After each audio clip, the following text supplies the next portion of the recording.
we don't hang out. Well, you went to Lit together. That's true. I mean, we did go to Lit. How many people have been to Lit with Big Sook? One.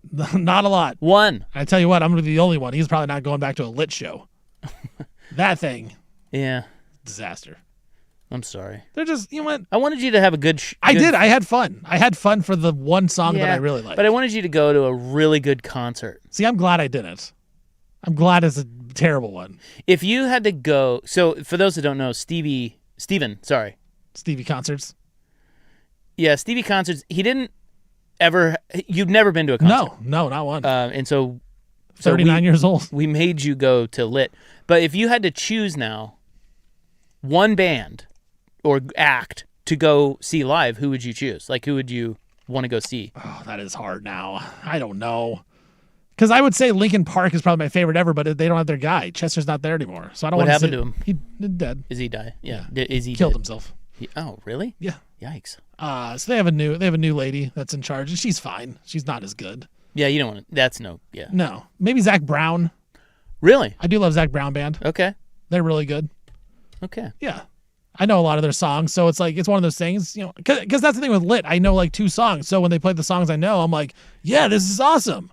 Then they play the other songs, their new stuff, and I'm like, what the hell is this? Look, it's Lit. I mean, hey, they were awesome in 1999. Yeah, I don't think your expectations should have been too. They were high.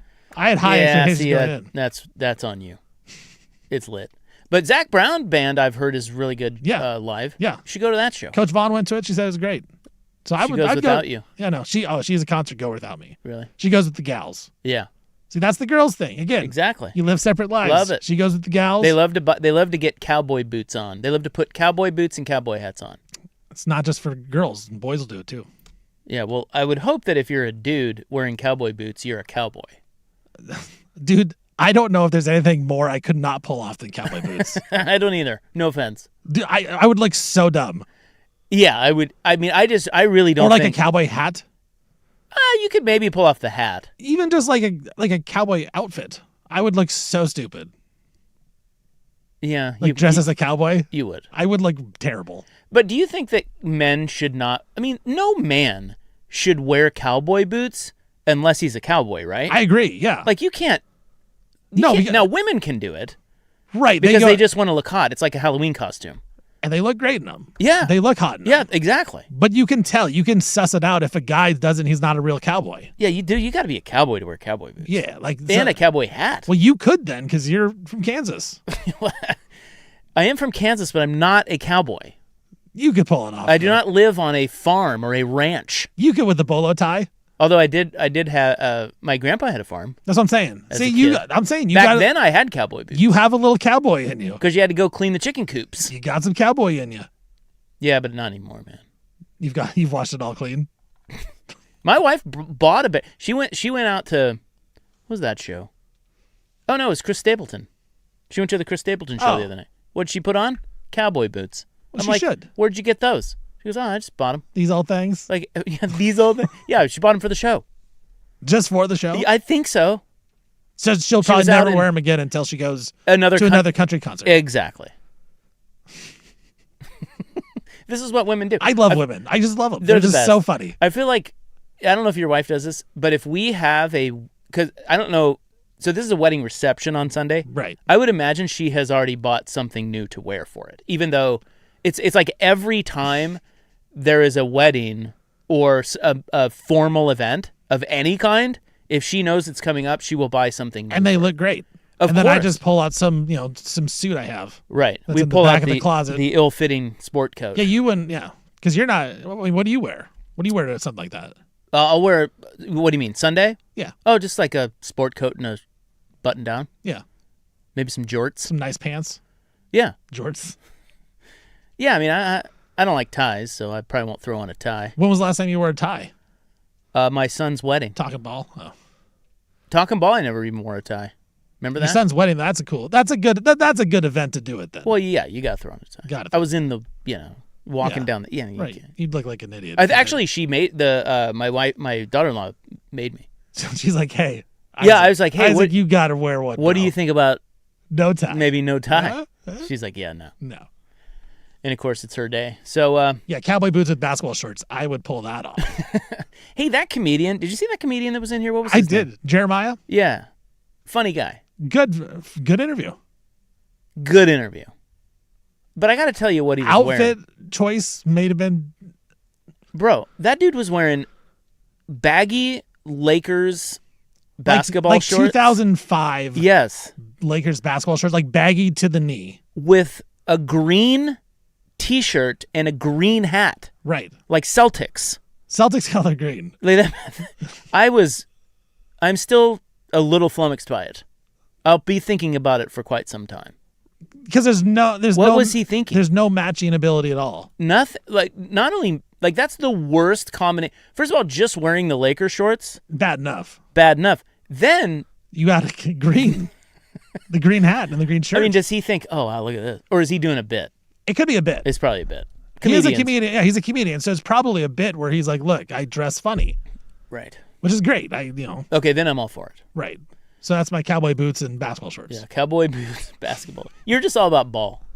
Ball is life, bro. Ball is life. Shut up and dribble. Yeah, I tell you what, growing up, I just shut up and dribble. I did. I didn't talk to anybody. I know.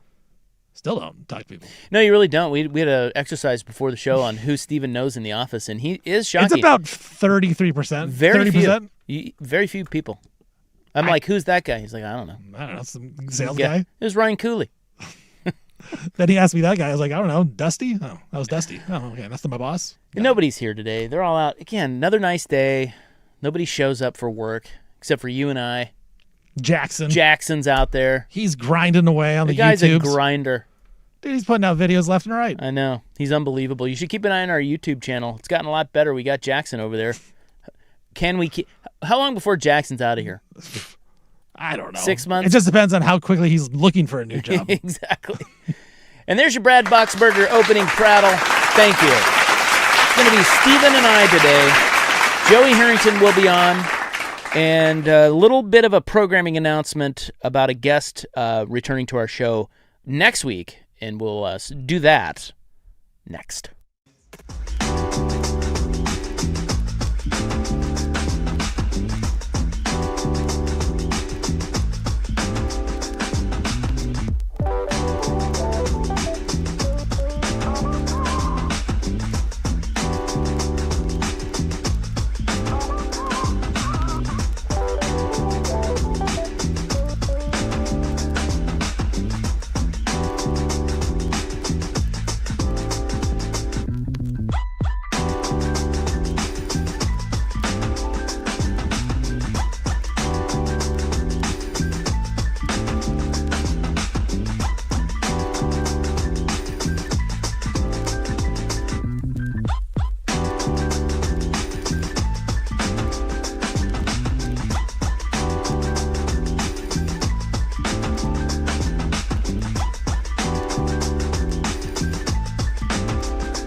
Now, from the George McCoy and Warren Allen Sports Desk, a Sports Center update on the Fan Sports Network, 105.1 FM and 1080 AM.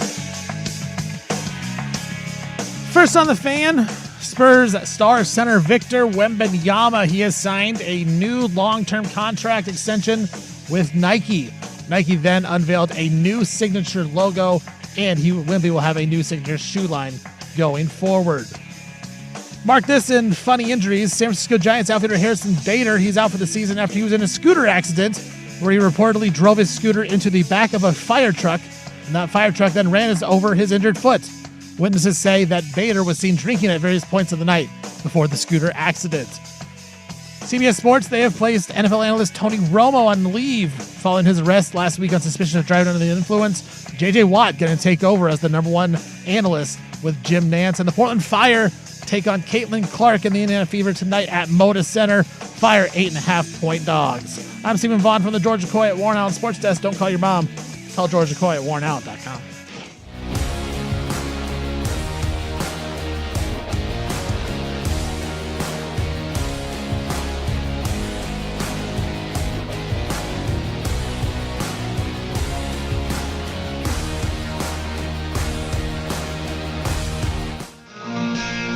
Someone asked if Jason Quick spilled the beans on the wedding on purpose. No, he didn't. He just didn't know that we hadn't talked about it yet. Another person saying they have found Souk and BTJ's registry online. Good for you. Good on you. I think it's only a contribution to the honeymoon fund, really. They don't want, like, toasters or anything, so. Blender? No, there's nothing. It's like, hey, give us money. And I did. I was buying some drinks. I probably should. In Hawaii, I think is where they're going. That'd be fun. In a couple weeks. But, yeah. By the way, where are all the spots? The hell is happening around here? Ryan Cooley, he's nowhere to be found. Short breaks. How much heavy lifting do they want me to do around here? I tell you what, had I not added that promo and then tried to make my update extra long, that would have been about a 2-minute segment there, 2-minute break there, bro. Would you be surprised if within the next 6 months we're just severanced? God, I hope not. I just took this job. Yeah. What am I gonna do? Well, you'd be severanced. You'd have a little runway. I have to. And then you have to find another job. I gotta talk to more people. Do a podcast. Podcast, huh? You know what you should do? You should do a different podcast for each of your personas. Ooh. Stevie Woke, Stevie Fire, Stevie. I'm playing both sides. Stevie Concerts. That's not terrible. Stevie Freedom. Stevie Fillin. Stevie Midday. Yeah. Be great. See which one catches on. Yeah. And then just stick with that. Yeah, it's just like it's just like, those reporters. You throw everything against the wall, hope something sticks, and then you go viral. Yeah. Exactly. All right, so a little programming announcement. Dan Ryan's office reached out again today, and he's going to come back in, the Portland City Councilor. He was awesome. He was good. He's very good. He's actually really, really, really level-headed about this whole Moda Center thing. And which is shocking. Well, it is because, you hear things about the city council, but you don't really know them. But getting to know Dan Ryan, I was really impressed. And he was very good on the air. He's very much for getting this funding passed and helping getting the Moda Center renovated and then moving on with his life. He understands the idea of business. That way you can move on with your life and you don't have to talk about it anymore, too? Yeah. I mean, he gets it. Yeah. But they reached out because their big, was it Wednesday they're having their big town hall? Yeah, they're doing it's Wednesday or Thursday, one of the two. Yeah, I think it's Wednesday. Okay. I think you're right. And so prior to that, on Tuesday at 4, so we're gonna have to move the Gobbler. That'll be the first time we haven't talked college football at 4:00. Yeah. Since the inception of the Gobbler. I know. That's like months of work. We're gonna have to do a makeup gobbler. Months of work. We're gonna have to do a makeup gobbler. Are you willing to do that? Are you willing to sacrifice? I am. It doesn't matter. We're gonna be canceled soon anyway. By the looks of the spot. We're all fired anyway, so it doesn't matter. So we're just playing it out. What? Yeah. No, he's coming in Tuesday at 4, and so we're gonna ask him how he feels about the Blazers, their appearance at yesterday's meeting. I was curious to see. So I don't really read the Bill Orams of the world, the columnists of the world, just because it's pretty predictable what. Who do you think I am? What they're gonna say. I think I know who you are. But I do like to peruse quick, and there's a couple of other local media members who are doing a really good job of covering this, business types. And they're covering. They're not. Right. There's no opinion. Opinion. It's just literally what's happening. Yeah, Quick wrote a thing yesterday, so I was interested to see how he interpreted yesterday's big. Was that yesterday? That was, yeah. That was, yeah. Yeah, the big meeting. Yeah, and his thing was a little bit more anti-Blazers in a sense that he kind of got the sense that the Blazers really started moving the goalposts yesterday, way more than the city council expected, and it kind of threw him off guard. He called it screwballs and curveballs.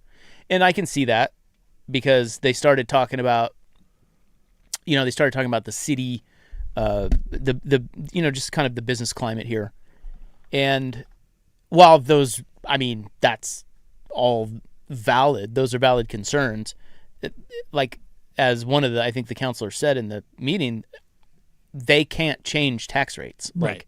So it's, I don't know. It feels a little bit like Dundon marching orders, right? Like he buys the team, he gets it. They think, okay, we're going to get a new arena. We've agreed on the principles of that, and now it's getting a little hairy and fuzzy. So now he's going back to the old calling card of, it's pretty rough here, which is fair. But it doesn't really change anything. As a matter of fact, I stole this from Twitter, and I don't know who to attribute this to, but somebody posted it, and it's online. I mean, you can find it. Using 2024-25 season, the Blazers brought in more revenue in Portland than teams in Oklahoma City, New Orleans, Milwaukee, Sacramento, Indianapolis, Salt Lake, Charlotte, Detroit, Minneapolis, Orlando, and Memphis.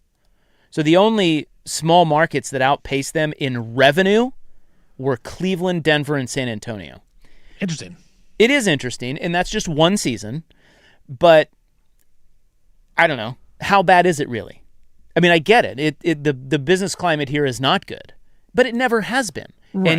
And you've done just fine. But it's a good argument if you're Tom Dundon and the Blazers that you can go back to, because as you said, if you say this is a tough environment for anybody to grow or people want to be a part of, there's really nothing you can combat it with because people are moving out. The companies businesses are moving out of Portland. And so you can just say, look, like, this is hard, but we want to stay here. So you need to give us more of a sweetheart of a deal. Correct. Because everyone else wants out. So we want to stay. We want to stay. This is, let's make it clear. We want to stay, but you got to help us out here because this isn't the best of businesses.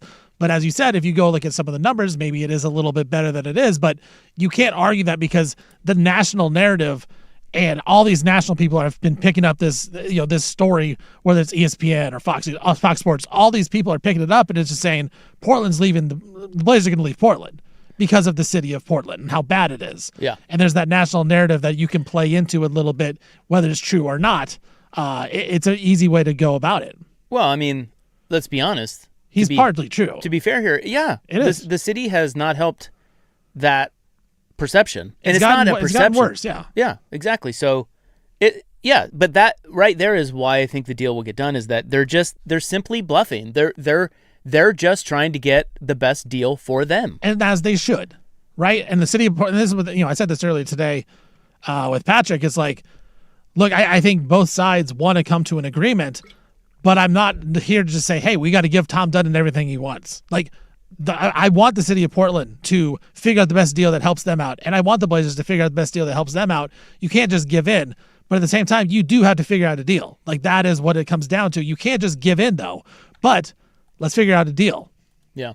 By the way, how about you hosting multiple shows today? Hey. Unbelievable. Stevie the fan. Stevie hosts. Stevie fill-in. Yeah, exactly. Amazing. Stevie midday, Stevie fill-in. Get this Stevie midday. I like that. Yeah. Let's get this man a raise. Yeah, I mean, look, the Blazers know that if because they don't have anywhere to go. Exactly. Right? Not yet. Not yet. I mean, what does that mean? What do you mean by that? I mean that no city has really put forth a concerted offer or effort to say, hey, here's what we'll give you if you come here. Because we're assuming that Vegas and Seattle gets their own expansion teams. So this is correct. I don't think that's an assumption. I think that's league-wide, that's known. Right. And because those are the two obvious places that Portland can move, but if they're going to get expansion teams, you have to throw them out. They're not moving there because they would have to pay. Right. And so there's no other spots right now. Well, they would be, I think we covered Kansas City. We covered Austin and Nashville, but the Grizzlies or the Spurs and the Grizzlies are blocking that. Yeah, they can block it. San Diego's, I think, the same thing with the Clippers, I want to say, and the Lakers. They can block that. And then Kansas City. San Diego wouldn't want it anyways. The Kansas City mayor did say they want it, but what does that mean? Have they talked to Tom Dundon and say, hey? So that's like the one threat that we can think of. Yeah, I mean, I think that when you should, and I don't even know if this is a moment you should get worried, but when you start to see other cities make offers, make pitches, say, here's what we'll give you, I don't love that. No. But I also think that again, the Blazers will love that because then they can say, well, look at what we have over here. Yeah, put the city of Portland's feet to the fire. Yeah, and so they can use that as leverage. I still think as the Blazers know that if this arena gets remodeled and they make it for more fan-friendly, with the fan base as supportive as it is here, and Hankins said that yesterday, and you can't deny that. I mean, the Blazer fans have supported this franchise through a lot. Well, and you've been here you've done the show for 20 plus years. When the Blazers are good, that's when the support really comes out. They're always supported, but when they're really good, there's just nothing like it. Everybody's talking about it. Even last year, it was more of a down. I felt like it wasn't as exciting as it had been in the past years. But there's still some excitement because they made the playoffs. Yeah, I mean, you just can't deny that this city. They love their Blazers. Yeah, and if they didn't, boy, we'd be having all kinds of. So you didn't. I've never even thought about it this way before, but could you say that the thing that will save the Blazers in Portland is Blazer fans? Because honestly, dude, if it were not such a passionate fan base, why would you want to stay here? And think about what other franchise, think about the Sonics.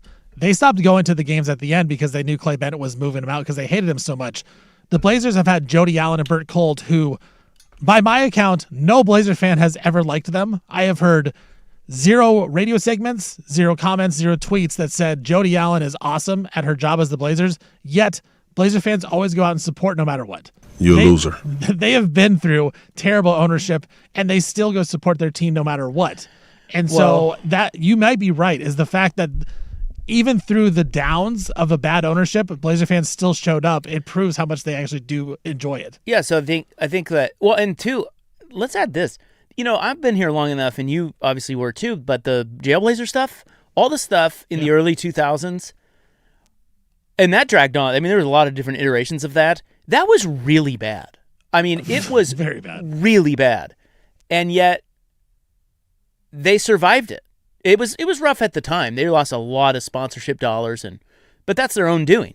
It's just, I don't know how many franchises could have survived that. So yeah, they've been through a lot. Blazers have put you through a lot, and yet you still support them. So they know that if they put out if they refurb the arena and put out a good product, which Tom Dundon has said multiple times he wants to do, they will have a great opportunity here in Portland to maximize Tom Dundon's return on investment. That's it. Even with Portland's tax rates, even with the business climate issues in Portland, it is simply the best opportunity for Dundon and the Blazers is here with a refurbished arena, and they know that. And that's why a lot of this is just posturing. It's just negotiating. Yeah. So, and I think I would have to think Dundon is smart enough too to know the best spot out of everywhere that he has right now is in Portland. There is more, I think he does know that. Right. He has to know does that. know that. He has to know that. That's why he bought the team. Right. I think he knows, because he is not Paul Allen wealth wise. Well, that's the thing we're still getting used to is that Paul Allen was willing to lose $1 billion in his lifetime, and Tom Dundon is not going to do that. Which is perfectly fine. That's how it should be. That's how it should be. That's correct. But there was Canzano had that. He was talking about how Dundon looked into Vegas. Right. But it was way too expensive for him because he would have to pay the expansion fee. Expansion fee. Yeah. So he can't afford that. So he got. The bottom line is, this is going to sound weird. The dude actually got a really good deal on this franchise. For $4.5 billion. For $4.5 billion. He really did. Because you've got a built-in fan base with a history of absolute synergy with the city.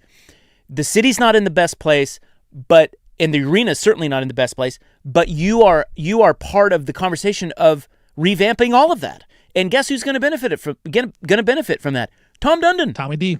So, and then that's not even to count and I don't know the specifics of this, but his ability to get his hands in maybe some of the stuff around the arena. Because that's such an untapped potential. Exactly. You think about all the money he could make. Dude, this guy's getting a deal here. Now, the devil's in the details of how they get the Moda Center renovated, but once they do that, I really think, I said this yesterday, I really think a lot of this is going to go away. We're going to see how Tom Dundon operates in terms of what matters, which is what the product is on the floor, and we'll see what they do. We'll give them a couple years, see how they spend, see what they, see what it looks like, and then you can be critical. Yeah, it's just because he's doing it so differently than all NBA teams. People are just assuming that it's wrong, and people are assuming that it's going to be a bad job. It may turn out in 5 years, Rob, where we look at it and say, man, he's doing it way different than other NBA teams, and it's terrible. Right. Like, he's doing a really bad job. But it also could be, hey, he did it differently, and it worked out. We just don't know, but it's different. And so a lot of NBA people are afraid that since it's different, it's going to be terrible when it could be just fine. Rose is awesome. Is there any more insular bubble group than insider NBA people? No. And Dundon's an outsider. You should want that. I'm telling you, as a Blazer fan, you should want that. Like, this text is right. The Blazers have crapped all over their fans in the city for 25 years, and they've kept showing up. And by the way, reminded me. I have been beating that drum for years that you deserve better than how they treat you. They only need to be ran semi-competently, and the Blazers will thrive. And that is so true. I've been here for 39 years of my life, and yes, it's been a terribly run organization, and guess what? I'm back there watching game one. You guys are all fired up about freaking Denny Avdia. Micah Potter, they brought him in, dude. Who? Exactly. John Tonje. Yeah, I saw him. I mean, I don't know him, but I saw they signed him. It's hot. 5 point guards, 5 centers. I want to reiterate, the guy just won a Stanley Cup. Don't dismiss that. So hopefully we get past all this soon. Different sport, bro. I know, they always say that. And it is a different sport, but the guy's not stupid. Thanks, Tips. Yeah. Oh, it is? Oh, weird. I guess there goes that argument. Programming note is that City Councilor Dan Ryan will return to our show in studio Tuesday at 4 p.m. All right, that's Frank Gay Services. Coming up next, is it too early to talk Super Bowl? The answer is no.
Very inspiring. A little bit crazy, copyright-free bump music here on the fan. So I get into things a lot because I don't understand them. Like, I'm pretty dumb, right? So this is one of the reasons why I got hooked on golf. Those guys are total losers. It's because when, like, basketball, like Stevie Two Buckets over there, I can't, like, you're tall and athletic. Thank you. Yeah. So you could play basketball. I could not. Pretty simple. I enjoy the game of basketball, but pretty clear I couldn't be that good at it, or if I did work at it, I would be limited. Okay, so golf is one where I'm like, okay, I was the weekend warrior guy going out and getting really pissed because I sucked. There's nothing worse than that guy. He's not any good, and then he's still getting pissed. It's like, what do you think you are, Tiger Woods? Golf's hard. Come on, enjoy the day. It's a beautiful day. Who do you think I am? Have a drink. But I was that guy for a long time. And then I realized, so I look at, like, I don't know, Ricky Fowler. Okay, Ricky Fowler's like 5'6", $1 and the guy hits the ball 350 yards, right? So I look at that and I go, why can't I do that? What am I missing? Right. There's something about golf that I'm missing. So I decided, years ago, hey, you're either going to see how good you can get at this and, like, really understand what you're missing and get into it, or you just shouldn't play because it makes you too mad. And I got into it, and I'm like, oh, this is kind of interesting, and there's so many layers to golf. Very interesting sport, or game, I guess, activity. And it's a sport. Okay, it's a sport. You I think would say so. Yeah, it's very layered and nuanced and wild and cool and fun and maddening all at once. It's but the reason I'm telling you that is because I found a new golf in my life. Now, I'll never, like, golf, I'm going to hopefully play until I'm in my 90s. I'm going to hopefully live until I'm in my 90s. And I want to play golf. One of my goals is to just keep playing until I croak. Still be able to play. Because I love it. And it's like this never-ending dangling carrot. It's incredible. But I found another one of those in my life. The pattern is, what am I missing? And the new one is sports betting. Because for the longest time, I mean, I have been a book. I have been a better for a book. I have tried the tout thing. I've tried it all in sports betting. And I still come back to, God, how do people make money at this? And so I've really, over the last, since it became legal in Oregon, I have quietly, I don't talk about it much on the air because I think sports betting on the air sometimes loses a lot of people. There's just a lot of people that don't do it. They don't understand the numbers or they don't care. So and it's also very biased too. Very much so. Yeah. So I try because it's not like, if I think the Fire are gonna win, hashtag our Fire, I'm always gonna be positive about the Fire. Like, I would never be like, oh, they're gonna lose tonight. Like, this is why they're gonna lose. What if in actuality, I'm like, oh no, they don't match up well. Right. So I've just been kind of quietly ever since we got Oregon. What did they call it? Sports Action, I think they called it when it became legal. The first one? Yeah, the first one was a Sports Action app. They had their own app, Oregon Lottery. The Oregon Sports. Oregon Scoreboard? Scoreboard. Scoreboard. That's it, yeah. Ever since that happened, and I think that was 2018 or 2019, I vowed, I was like, okay, it's legal now. I am going to do my best to learn what I'm missing about sports betting. Like, I want to track this. And now I'm not saying I'm just going to make all this money. I just want to understand where I'm going wrong, if I'm going, what am I doing this right? Am I on the right path? Whatever. There's a lot to learn. I do the best I can and let the chips fall where they may. That's right. Chance. By the way, how about that guy? Just completely out of, like, what's going on? He's going to go to trial. What's going on with Chance? He's going to trial. He is? I saw the tweet today that said he's, Oh, wow. So he's fighting it all the way. He's going to fight it off. He thinks he can get out of it. We're going to be right. We're going to be right. He's not going to do any time. So our proclamation on that was... Yeah, you and me said no time. Yeah, Suk said he's going away. Suk thinks he's dead to rights. Yeah, okay, so on let's see, January, February, March, April. On April 17th, you and I said Chauncey Billups will not serve jail time. Big Suk said he will serve 9 to 18 months. Yeah, so Billups' lawyers filed a letter to the federal judge overseeing his case to keep November 2 as the trial date. This guy, Mike Vorkanev, who is a basketball reporter for The Athletic, he said all indications are that Chauncey will take his case to trial. Okay. Well, his lawyers must have something. Yeah, you and I are going to win that one. Hell yeah. Anyway, so I've been tracking everything I bet, everything, since that date. And have evolved and changed, and my bet size has changed, and what I'm interested in has changed, and the sports that I bet and the sports that I don't bet. I've learned a lot over the last 5 or 6 years. Still not a profitable sports bettor. It is very hard. Listen, I'm telling you, if anybody says that they are a profitable sports bettor Liar. over time, 99% chance they're lying. Or they just have infinity money, fun money that they can just throw at it and don't care. Like if you're really trying to be disciplined and do it right, it is really hard to turn a profit. And you got to be like a big profit. Like if you say you're actually a professional sports bettor, like that's going to be a lie. You're making money other ways. 99% of the time. You're making money other ways. Now there are guys that are. Right. And that's what I'm at. See, that goes back to the Ricky Fowler thing. What are we missing? Because it's not about bankroll size. Like some guys could bet big and be stupid. Other guys could bet small and be really smart and really good. It doesn't matter how much you're betting. It just, what are you betting and how are you turning a profit year over year? And you're not always going to each year, but over time. So this is why I hate these things like Mark Anthony comes on the show and they play these little vignettes. He's like, I'm 5-0. Okay, maybe you are 5-0. Maybe you're 15-0. What are you over since 2017? Right. You know, it's maddening. And I think they prey a lot on people that don't understand really the market. But that's a good word, is prey. They prey on them because look, I love to gamble. I love to sports bet just like you, Rob. Yeah, you're a big. I love it, but so is Buckley. But they prey on people that don't know what they're doing, and they also are going to prey on you to try to make you do certain bets, as in parlays that are not profitable at all. Like those, you do not win those, and they just know how to make money. Like they know that they can turn you into that, and so it is really gross. Like I really don't like the way the business has gone, but I enjoy to do it, so I still do it. Well, it's a bit like smoking or anything else. Like are we going to protect everybody from everything? You can't. Like sometimes these things are dangerous, but there does need to be more education about and real talk about sports betting. Because I do think there's a threat to the youth. 100%. Big time, because they don't have any money. So high school, college kids, they find ways to bet on stuff, and now they have the predictive markets where I believe you only have to be 18. Yeah. Like people are going to be running into some money problems. It's very scary. But what I've learned, and I'm sure you know this, over time is it really is not about teams or coaches or players. It's about numbers. It is 100% numbers. And do the numbers that you run on a game, do they match the numbers that Vegas puts out on a game? If there is a discrepancy, those are your bets. And that's really it.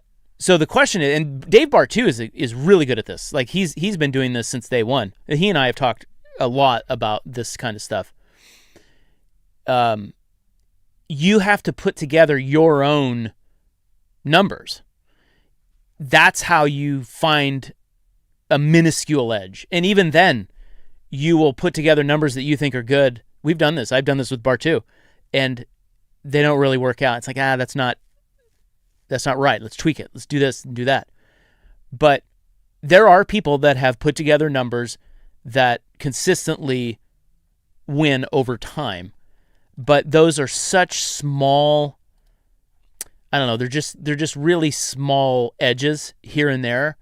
And you got to bet such volume over time to really come out at like whatever it is, 54, 55% to actually turn a profit. And even then, if you're only betting $10 a game, $20 a game, you're up $50 at the end of the year. Think of the work you have put in to win $50. But that to me, it's not about the money. I just think it's an interesting and fun exercise because I love sports and I love to dig into it a little bit. So anyway, the whole point of all of that was to tell you that this is the time of year where I really like future bets. One, they're fun, and future bet means, like, say you'd bet Oregon to win the college football playoff. That's a future bet because it's not tonight, it's not tomorrow, it's down the road. So you can bet it and then have something to root for the entire college football season, right? So I like to do that with football only, well, not only football, but mostly football with college and NFL. And this is the time of year where the numbers are out, we're running the numbers, and we're taking a look at some of these. And I've dug into the both the NFL and college football, and there are some interesting numbers that I want to run by you. That was a very long way of telling you what is next. And we will also have the Gobbler, where I think it's The Athletic put out a list. If college football programs were sold, what would their valuations be? They've put that one out again. Oregon, not in the top 10, interestingly. We will get to that as well next.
Now, from the George McCoy and Warren Allen Sports Desk, a Sports Center update on the Fan Sports Network, 105.1 FM and 1080 AM.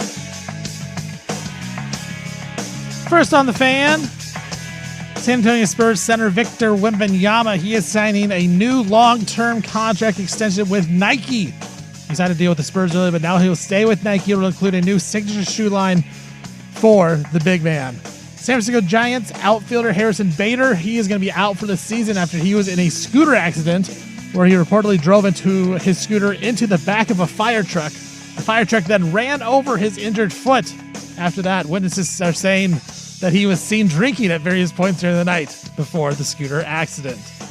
CBS Sports has placed NFL analyst Tony Romo on leave after following his arrest last week on suspicion of driving under the influence. J.J. Watt will be the new ~1 analyst along with Jim Nance. Portland Fire, they are back in action tonight, taking on Caitlin Clark and the Indiana Fever from the Moda Center. Fire 8.5-point underdogs. I'm Stephen Vaughn from the George McCoy at Warren Allen Sports Desk. Don't call your mom. Call George McCoy at WarrenAllen.com.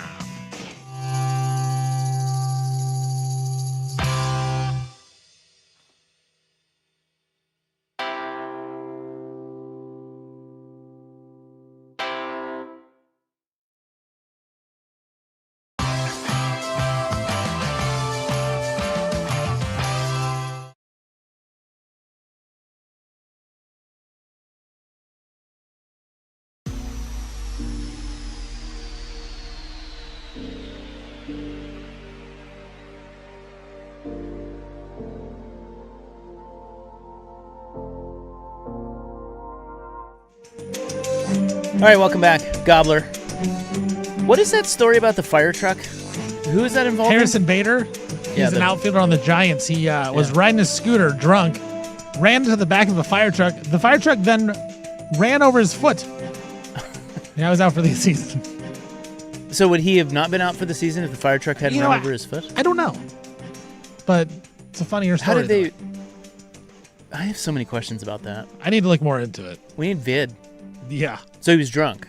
Right. Well, witnesses say they saw him drinking throughout the night. Yeah. Before the scooter to the back of the fire truck ride. God, how do you run into the back of a fire truck? It's pretty big and red. Right. Like how do you miss that? I guess when you're drunk, you just don't notice. Yeah. But Harrison Bader out for the year, man. Oh no. Poor guy. Poor Giants. Yeah, it's a real Giants thing. I feel like it is. So somebody was mentioning that on Twitter, like the Jeff Kent injury. Madison Bumgarner, didn't he hurt himself like riding a horse or something? Yeah, former producer Ryan Buckley, he tweeted something about that. Let me check it out. I do follow it on Twitter, that's why. Yeah, he said Bumgarner with the dirt bike, Jeff Kent with the motorcycle, washing his truck, and then Jeremy Effelt, he sneezed and hurt himself too. Yeah. Former Royal great. By the way, I have homework. I was supposed to ask you about your Royals. Is Alex Gordon a top 5 Royal of all time? No. No, but he's a hero. Right. Yeah. But is he top 5 like fan favorite of all time? Oh, fan favorite? Yeah. Ooh, that's a better question. Right. Because it's George Brett. Did somebody talk about Saberhagen? I don't know. Somebody ask you? Somehow we were talking about the Royals on the firm today. Oh, on the firm. Yeah, I would say, that's a good one. I don't think so. I think if you have Brett, Salvi, Bo Jackson, I mean, there's 3 right there. Because Patrick was saying that he thinks Alex Gordon would be considered like a top 5er. I think because of the fan favorite part. From those teams, the championship team that beat the Mets, Hosmer, I would say, would probably be more popular than Gordon. Gordon was kind of even though he was like a #1 pick, he was kind of an unsung hero from those teams. He was really good. Yeah. Came like through, he's a cult hero. Huge basically. home run. Yeah, he is, but I don't think he was as popular as Hosmer. Well, I mean, and then you got Saberhagen. Yeah, Saberhagen. And because we had assumed to be Brett, Saberhagen, Salvador Perez, and then Bobby Witt Jr. is going to be in there at some point. Bobby Witt, yeah, he'll get there. Dan Quisenberry was wildly popular back in the day. Mark Gubiza. And then I said Wade Davis, but I got voted down. Hey, dude, that guy was filthy. I know. Filthy. Davis, Herrera, and then Greg Holland. Unbelievable. Bro. They were 7th, 8th, 9th. You weren't touching them. Yeah, if you were losing going into the 7th inning, it's over. Yep. Game over. Look at that. I know. A little baseball talk in the Gobbler. Yeah. Royals talk. Yeah, I'm sure the listeners are like, oh, great. 2014 15 Kansas City Royals. This show, you never know. You just don't. So I was talking about sports betting, and look, sports betting is about numbers. It's about your probabilities, like what you think matters. You run the numbers. You think, I think the Bills have a whatever % chance of winning the Super Bowl this year, and then you compare that to the number that Vegas puts out, and if there's a discrepancy, you bet it. That's really what the guys who try to make money at sports betting regularly, that's what they do, and they do that on everything. They have their own numbers for everything. So that's where you start. But I was looking at futures today, and I was looking at the Super Bowl. And last year is very, very odd what happened last year with Seattle and New England. So last season, the favorites of plus 800 or lower to win the Super Bowl, there were 4 of them. And so plus 800, for those that don't sports bet, that means you would bet $100 to win 800 if they won the Super Bowl. Those are the favorites to win the Super Bowl. Last year it was the Eagles, the Bills, the Ravens, and the Chiefs.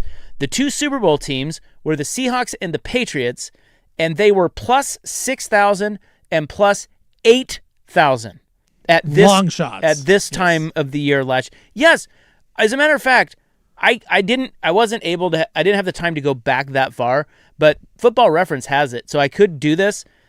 That has to be the Super Bowl with the 2 biggest long shots ever. I remember reading that during the Super Bowl. It was the most unlikely Super Bowl to ever happen. It was ever. Yes, ever. Yeah, because sometimes you'll get 1 in there, but not 2. They were on the list of NFL teams to win the Super Bowl. The Seahawks were 19th in the preseason, and the Patriots were 21st. So do you know what the equivalent of that is this year for the Super Bowl? That would be like saying this year the Commanders would play the Colts. That's just so weird to think about. Think about that. But if you think back, going back to the start of the season, if we said Seahawks-Patriots, because the Patriots won, 3 or 4 games the year before? Yeah. Yeah, we're right. Right. It doesn't seem weird now. Right, but then it was. It was just 1 year. So that's like saying the Commanders versus the Colts. Yeah, or if you want to get wild, it'd be like the Giants versus the Colts, because most of the teams are NFC teams in that range. Right. So the Saints, it's actually more like the Saints versus the Colts. Now that would be weird. That's crazy. Right. So how do you find that edge? Yeah, exactly. How do you figure out, man, the Seahawks are going to take that step? Well, here's the question. So I looked back. The last real long shot to win the Super Bowl, besides the Seahawks, was Philadelphia in 2017. That's with Nick Foles when they beat the Patriots. They were plus 4,000. Generally speaking, the Super Bowl champ is plus 1,200 or better in the preseason. Generally speaking, there are outliers like last year, but that is not the norm. So how do you find that? This season, if you want the numbers, there's only 1 team plus 800 or lower, and that's the Rams. Last year there were 4. So basically what Vegas is telling you is it's more wide open than usual this year. The Rams are the heavy favorite. No value on the Rams. They're like plus 550. And everybody else is north of 1,000. Or, 1,000.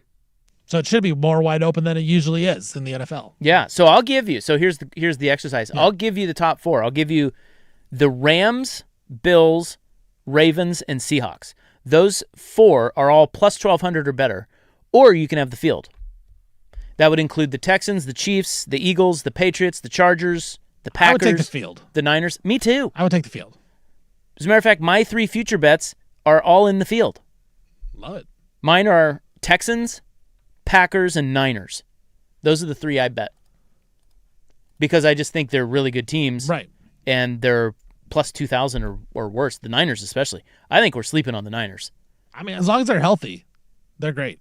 Which they're already banged up. They're already hurt. And their coach is dead. And their coach is, he may die. No, he's not going to die. No, but he's concussed. He's concussed saying, for sure. Hey, did you read the thing about the Rams? So the Rams and the Niners are playing in Melbourne. And there's an article today I was reading about how they're both approaching that. Here, you want edge. Yeah. Is there an edge here? The Rams last year went over and beat Jacksonville in London, kicked their ass. Mm-hmm. They flew in. They were only there for 24 hours and left. So got in, got out. Got in and got out. Sean McVay said, we're not there to do anything but play football. We're going to try to keep them on the same schedule. And they won 35-7 or something. They're doing the same thing going to Melbourne. They're going to get in and get out. The Niners, Shanahan has a completely opposite viewpoint. He says they're going to go the week before. Oh, wow. Yeah, they're going to, he said, and get acclimated body and all that body stuff. clock and the whole thing. Yeah. Edge. I mean, and the Niners are underdogs. 3.5 point. I would think it would help the 49ers. Me too. Right? But Me I mean, too. But McVay's not going to do something stupid if he, like, you know what I'm saying? Like, he's obviously looked into it as well. Like, oh, this doesn't actually matter. He has, but there's two very different philosophies. Right. Like, polar opposites. Yeah. I would lean the 49ers in that situation. Taking the points there. Right. Yeah. That's what I think too. Because it seems like you would want to get your body clock right because it's a totally different place over there. Yeah, it's a long one. It's a long way away. 16-hour flight or It's something. not America. It is not America. What if Kyle Shanahan isn't there? They're saying he may not be. That's what I'm saying. You kind of poo-pooed this the other day. We were talking about Shanahan, and I said, dude, he might be concussed. Like, he might miss games. Yeah. Bro's brain is jumbled up. You can't coach if you have a concussion like this. What if he has a concussion? What if he's like now like Mr. even more genius than he already is, and he just starts calling like he gets in the zone? It's like a superhero thing where the concussion made him even smarter. It scrambled his brain to perfection. I'm telling you, I think this concussion may matter early in the season for the 49ers. Like, you can't be in a dark room just watching film all day if you have a concussion. All right. Well, we'll see. You're gonna Maybe have to the Rams are the play. Hire scouts. Yeah. College. I've already told you I bet Oregon. Yeah. I bet Oregon. I tell you what, I've seen a lot of people said, I saw an article today, CBS Sports, Oregon, best value. Best value, I saw that. I actually don't think that's true at the current number. Again, it's all probabilities and numbers, but they're at plus 700, 750 now. Yeah, I think the article had them at 800, but I think they were like the 6th or 7th best odds, which is pretty low. You know who I think's going to win it? Oregon. I actually don't. I want to have the Oregon ticket, and I'm happy that I have the Oregon ticket, and I do think they will make a run. But Georgia. They got to prove it to me. Notre Dame. Yeah. And they should be number one. They should be number one, and they might just be clearly better than everybody. I still think that's a good number because you know they're going to be in the tournament. Right. There's no chance they don't make it this year. Yeah, they're going to be in the tournament. So at that point, if you have a big ticket on Notre Dame to win it all, you can hedge. They're getting in there. Yeah, it's the same thing we said about Penn State the other day. Right. And you look at their schedule, there's only a couple spots where they might actually have a hiccup. One is they play Miami. That is at home, though. That is in South Bend. But SMU, like, are you scared of SMU at Notre Dame? BYU on the road. We talked about that one. And then that's about it, really. Yeah. Wisconsin, like, you're not scared of Wisconsin at Lambeau. It's those three games. It's at BYU, SMU, and then Miami are both at home. So, like, let's say you lose two of them. They're still going to get in. They're still in. They're still in, especially after last year's whole thing where they went 10-2 and they didn't get in. There's no way 2 years in a row that they would leave them out. So you're right. Like, you're already in the dance, which is half the battle. That's right. Where if you bet on a team like Georgia, you go 9-3, there's a chance you may not make it. Now, they probably would, but yeah, the SEC, I didn't find any. I don't know. The SEC seems like there's a lot of teams, and I've been, again, just like you, I've been looking at stuff as well. We're pouring over the numbers, baby. The SEC seems like there's going to be quite a few teams that are 8-4, 9-3. Correct. And then it's like, okay, how many teams are they going to put in the playoff at 9-3? I feel like, I don't know what you think, but I feel like the SEC, the Alabama number was interesting. It's a little low for me. I'd go over on that. Oh, over under wins. I was looking at to win it all. Oh yeah, it was like. No, I think there's a chance. It was like plus 3,000. I think there's a chance. I was like, ooh, are we finally sleeping on Alabama now? Like, we've forgotten. Well, everyone thinks DeBoer stinks. I don't think he stinks at all. See, I think he's awesome. Yes. DeBoer screams to me, the guy that's going to get fired by Bama, he goes to another job in the Power Four and just dominates, just like he did at Washington. Yeah, I don't think he stinks I don't get that. I guess it's just because he's following Saban. Right. It looks different, and they got punked by Indiana. But so did Oregon. Everybody did. They won a title. And that's the thing is, they did go on the road to beat Oklahoma in that playoff game, but they lose Ty Simpson. I don't think Ty Simpson was that special last season. They're bringing in a really talented freshman, Keelan Russell, who there's a lot of hype around. A lot of hype. I think there's honestly a bigger ceiling with Keelan Russell than there was Ty Simpson. Way lower floor, obviously. Way lower floor, but if he hits, like, he's their quarterback, and that's the guy that Kalen DeBoer can coach. DeBoer can coach offense, man. He always has. I think we do sleep on Kalen DeBoer now because at Alabama he's gone 10-2 and 9-3, or they were 10-2 last year and then they lost the SEC title game. Like, we sleep on him because they only won 9-10 games. Yeah, he's really good. And if he gets that quarterback, you're right. That Keelan Russell guy, there's a lot of buzz. If he's awesome, watch out. Right. But it's also this. So what's the over/under win total on them? I want to say it's 8.5. Ooh, okay. Yeah, it's a little low for me. Like, that's tasty. 9-3, I feel like is pretty good. So Alabama. So in my, and I've only looked at the top teams. Yeah. Top 10 to 15. It's on a couple of sites 8.5. Okay. Minus 120. Yeah. See, I think we're sleeping on them. We forgot about them. Shame. Anyway, well, they were picked, I think, 6th in the SEC by the Medium. 5th or 6th. 5th or 6th. They're massive sleeping on them. So they're better than LSU. I think so too. There's a lot of disaster problems for LSU. Yeah, that could LSU happen. could have They're better than Ole Miss. Yeah, I think they're better than Ole Miss. I think that's right. A lot of people are jocking Ole Miss, and it's mostly because of Chambliss. It's a whole new coach, good defensive front. I don't know. The funny thing is, like, when you look at all these teams, I've gone through like I said, the top 10 or 15 so far, and I don't know how it's harder to handicap because they're all transfers. Right. Like every team loses so many guys to the NFL or whatever, to whatever, they have to replace. So if you look at Alabama, they lost. Okay, so they lost their quarterback, they lost their leading rusher, they lost 3 of their top 4 targets and 6 of their top 7 linemen, and mostly transfers all across their defensive front. But the thing is, they brought in a bunch of transfers to fill all those spots. But so did Texas Tech, so did LSU, so did Miami, so did Oregon actually didn't. Relatively speaking, Georgia did too. I mean, they all do. Ohio State has a ton. Texas has a ton of transfers. So how do you handicap when pretty much, 4 to 5, if not more, starting positions at each one of these schools is a transfer in? It's impossible. How do you? It's impossible. I mean, like, how do you? I go back to the head coach, right? And I just think Kalen DeBoer is just a really, really good head coach, way better than Steve Sarkisian.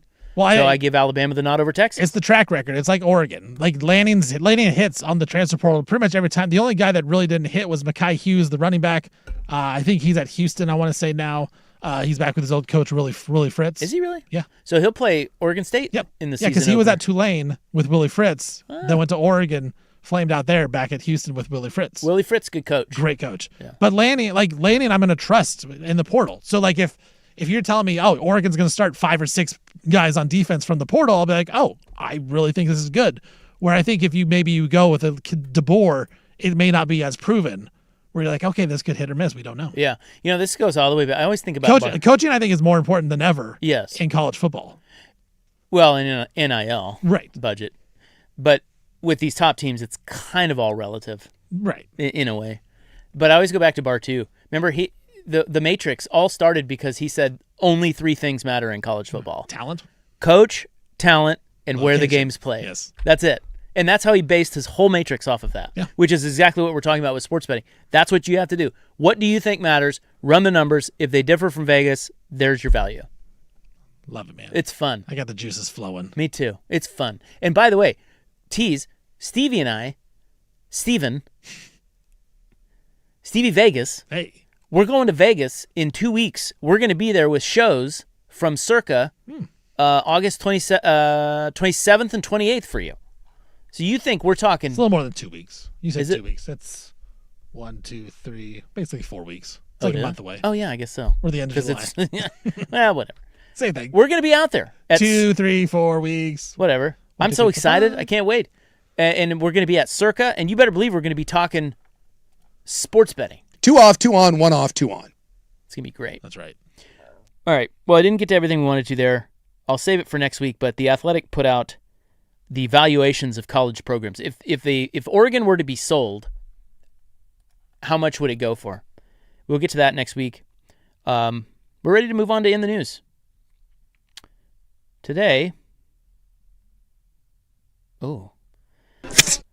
PGE's coming at you again. And these people are making scratch. Next.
AM. First on the fan, San Antonio Spurs center Victor Wembanyama. He is signing a long-term contract extension with Nike. It's going to include a new signature shoe line and some new logo stuff for Wemby. Big news for Nike there. San Francisco Giants outfielder Harrison Bader. He is going to be out for the season after he was in a scooter accident where he reportedly drove his scooter into the back of a fire truck. Then that fire truck ran over his injured foot. Witnesses are saying that he was seen drinking at various points during the night right before that scooter accident. CBS Sports, they have placed NFL analyst Tony Romo on leave following his arrest last week on suspicion of driving under the influence. J.J. Watt going to take over as the number one analyst and be teamed up with Jim Nantz. Portland Fire back in action tonight at the Fire Pit, taking on Caitlin Clark in the Indiana Fever. Fever 8.5-point favorites over our Fire. I'm Stephen Vaughn from the Georgia Coy at Warren Allen Sports Desk. Don't call your mom. Call Georgia Coy at warrenallen.com.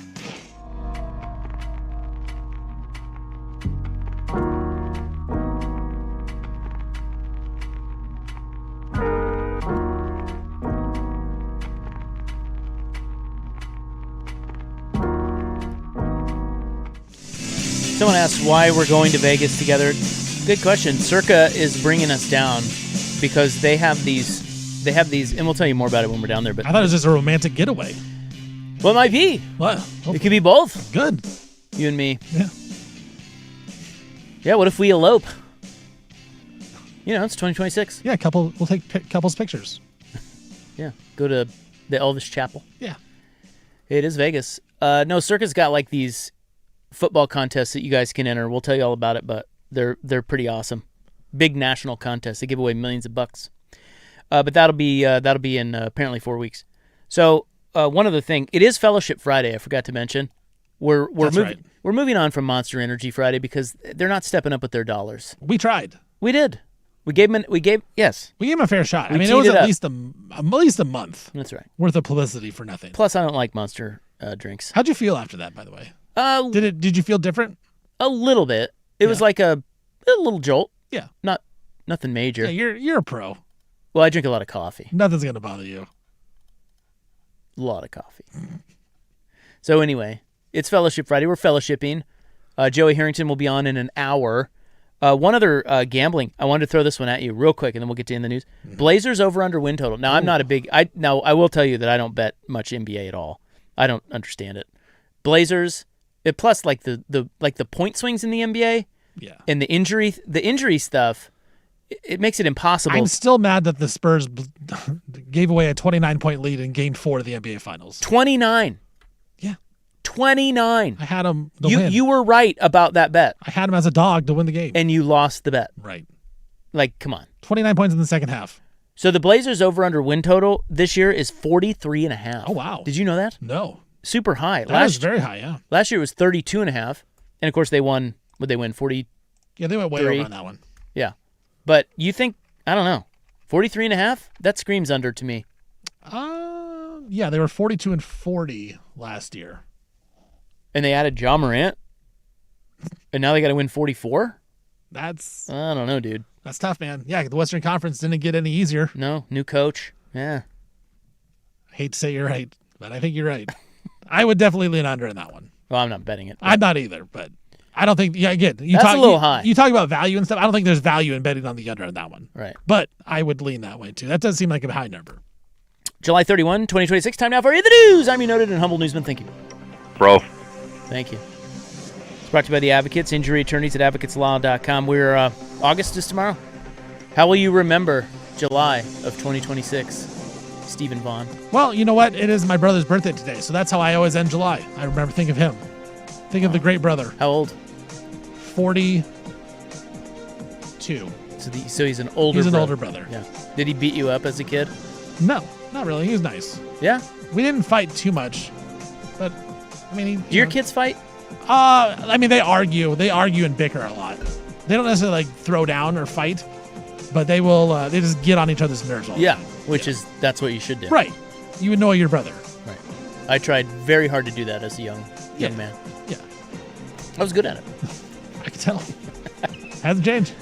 No. I don't know how I'll remember July of 2026. We hardly knew ye. Maybe my enjoyment of the World Cup. Moda Center News. Oh, God. Yeah. Got that. It is National Talk in the Elevator Day. No, thank you. No, thank you is right. Oh, dear. If you do that, that's a you problem. You know, can I make the argument, though? Like, if you... Okay. Like strangers? You're going to be good about this. This is going to be a good one for you. Thank you.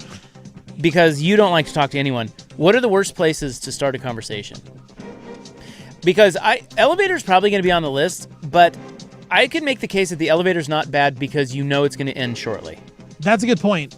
The problem is it depends on what the conversation is. If you're creepy, because you're stuck.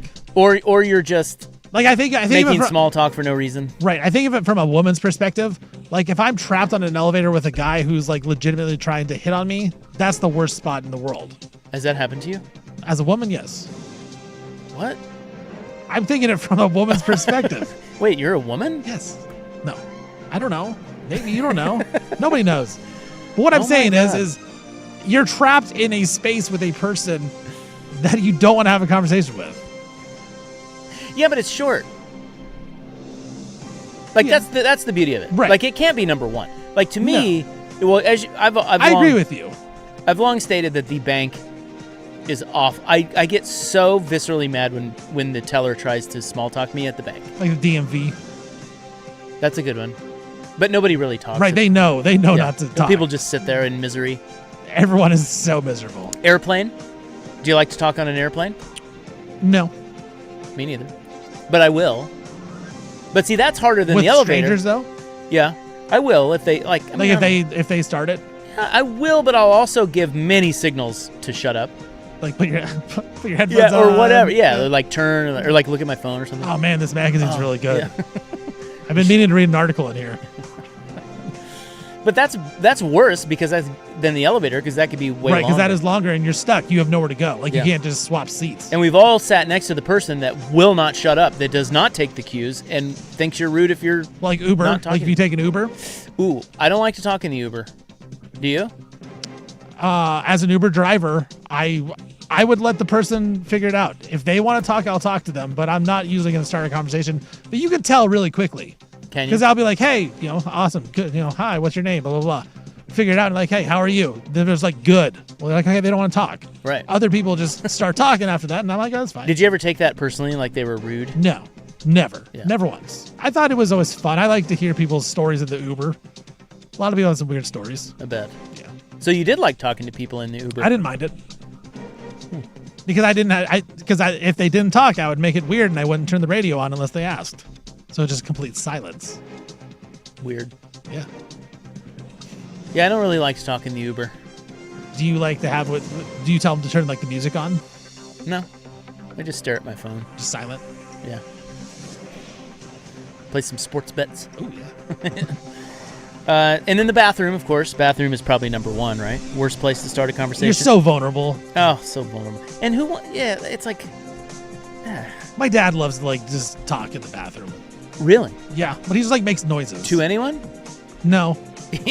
He makes noises. Yeah, like if it's with me and my kids, he just like will just make random noises just to make us laugh. And then it's very awkward because I'm just like giggling in the bathroom. Huh. Yeah. I can't say I love it. It's pretty funny. National Avocado Day as well. What's not to love about the avocado? Big avocado guy? Not a huge one, but yeah, good guac. Good guacamole is great. I think the avocado is... I don't want to say it's underrated because it's really had a come up. Yeah, it can't be underrated. No. Everyone loves it. Avocado. Avocado toast. From Mexico. That's right. Yeah, avocado toast is great. Although I get called a soy boy a lot for ordering avocado toast. Sue called me a soy boy. I ordered that when we were in California for the Will Ferrell thing. Yeah. And he soy boyed me.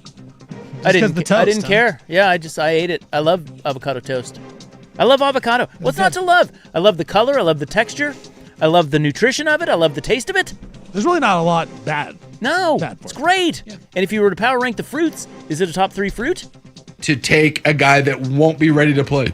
for at least 4 years. That was a misfire. Sorry. That's okay. Top 3. I was looking for this. Mexico. I kind of forgot. Avocados from Mexico. Yeah. Lake Oswego. Avocados from Mexico.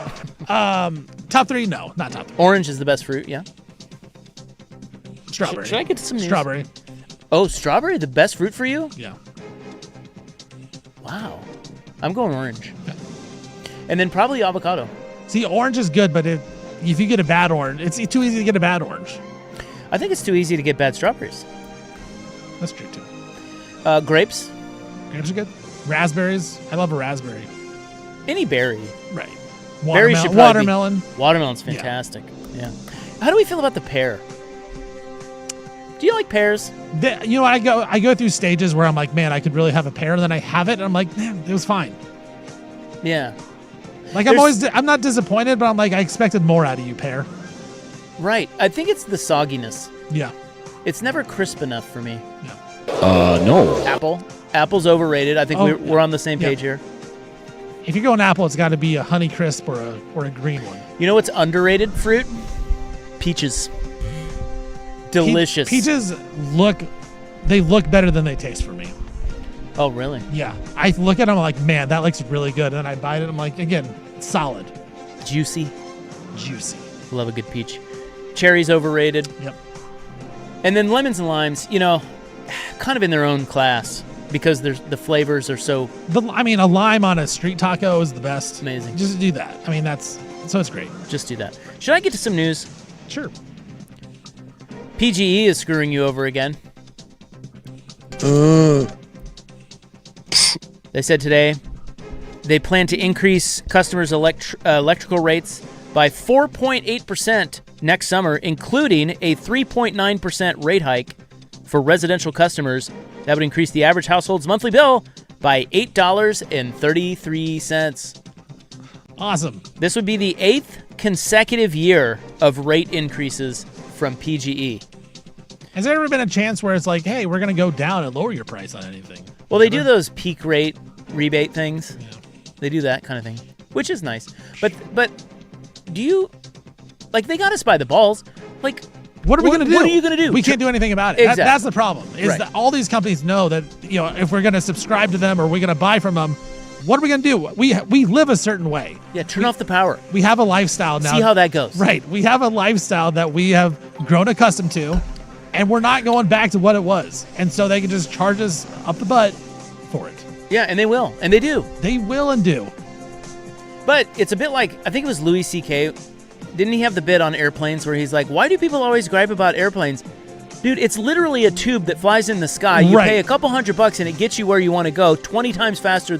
Like, they're amazing. We're underpaying. Like, electricity is pretty awesome. Same thing. It's like, maybe we're actually getting a good deal. Like, I can watch sports from across the world while I'm also in light, and it's nice and comfortable in here. I think we have a drop with electricity is pretty awesome. I'd like to hear that in drop form. Right. So anyway, more rate hikes coming. We are on pace for a historic wildfire season, and these people are making scratch. That is all next, but first I must...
All right, welcome back. This is In the News, July 31, 2026, brought to you by the Advocates Injury Attorneys at advocateslaw.com.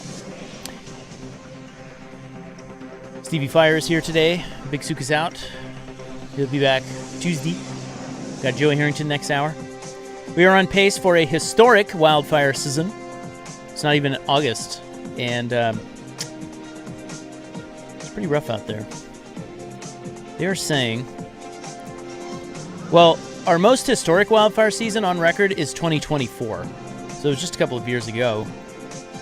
But we have more than 1.3 million acres already burned across the state as of late July, surpassing the state's total acreage burned just last year. And it's not even August. So we are within reach of Oregon's recent wildfire record, which is 2024, which was 1.93 million acres burned. Major concern. So sad. It is. It sucks.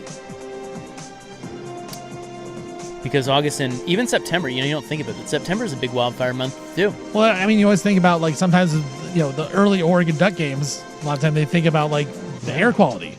Yeah. There's been that numerous times. I remember back in the day when they played Nebraska. You're right. There was like, the big air quality. They may have to cancel the game. The air quality is so bad. Didn't they cancel the game with air quality? Was that the 2020 year where it was They really might bad? have. That's what I'm saying. Like, they might have done that. But I remember that because it was, Mike Riley and stuff in Nebraska. And they're like, air quality. Terrible. It's scary stuff, man. The pictures are frightening. Like, they freak me out when I look at the pictures of, like, the overhead views of just all the fires. Do you remember the 2020 ones here in town? When we were coming out of COVID, we weren't coming out of COVID. COVID was a thing. Right. So we were all freaked out about that. And then the wildfires basically got to, like out towards Damascus. Yeah, they were close. Like they were pretty close. Yeah. Do you remember the smoke? I do. It was unbelievable. And then I think that was the same year where it was like 115 degrees. Yeah, it was so hot and it was just so smoky. It was just horrible. So we've got COVID. It's 115, and we can't breathe because of wildfire smoke. Electricity is pretty awesome. I love that. Thanks. So you've got dinosaurs are awesome. Dinosaurs are awesome. Electricity is pretty awesome. Electricity is pretty awesome. What? Yeah. What else do we have from you? What else do you love? My kids. I love my kids. Electricity and dinosaurs and kids. I hate being a dad. I don't hate my kids. I love my kids. I hate being a dad. So I love my kids. I love dinosaurs, and I love electricity. Like, the people that I love, I really love. People. But if I don't love you, there's no love for me. What a fine quote. Goes to the ways and means of a committee. So anyway, I don't know what else to tell you other than be careful out there. Eastern Oregon's really getting hit hard right now. Well, I mentioned these people are making a lot of scratch. See if my notes will pull up here anytime soon. Loading. They're shutting us out. Tell you what. What's happening? I think I need a new iPad. How old's that thing? This one might be on me. It's pretty old. Pretty old. Pretty old. Are you watching the new Larry David show? Yeah. What do we think? It's fine. I don't think it's great. I don't either. However, there's a couple bits that have been funny. Dude, there was one bit that had me rolling. What was it? The Lewis and Clark one was Jerry. No, it was more recent. They were... it was the Wyatt Earp gun battle. Have you seen that one yet? Oh, dude, it's great. You'll see I don't know that I've seen this one. Keep watching it. Yeah, I think I've watched like the first three. Where they were debating where to meet for the OK Corral. I think, right? Isn't that what that is? Okay, yeah. It's brilliant. So and they changed the times, right? They're like, 4 o'clock. He's Yeah, like, I'm busy. I could probably do 3. Yeah, could you? They're meeting.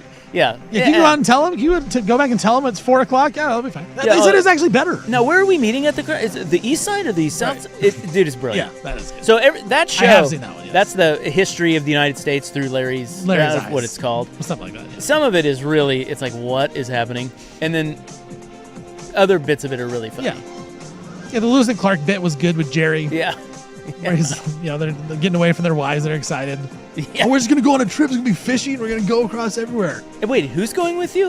Lewis. Oh, no. Well, no, then Sacagawea or whatever. Sorry. And they're explaining it to their wives. Anyway, that's on what, HBO or something? Yeah. Registered nurses in Oregon make $59 an hour on average, which is more than their counterparts in any U.S. state. Good. When adjusted for cost of living. Good. That's according to a new analysis of fresh federal data by Becker's Hospital Review, which placed Oregon in the top spot nationwide for the second straight year. Now, we did not always have this distinction, but Oregon's nurse pay ranking has ascended as its cost of living relative to other states went down while wages continued to rise. And I think they're union here, right? That helps. Yep. Looking Good. out They deserve it, man. You know, they do deserve it. Nurses are amazing. Best. We've got 8 million nurses in my family. My wife was a nurse, now a therapist. My kid is a nurse.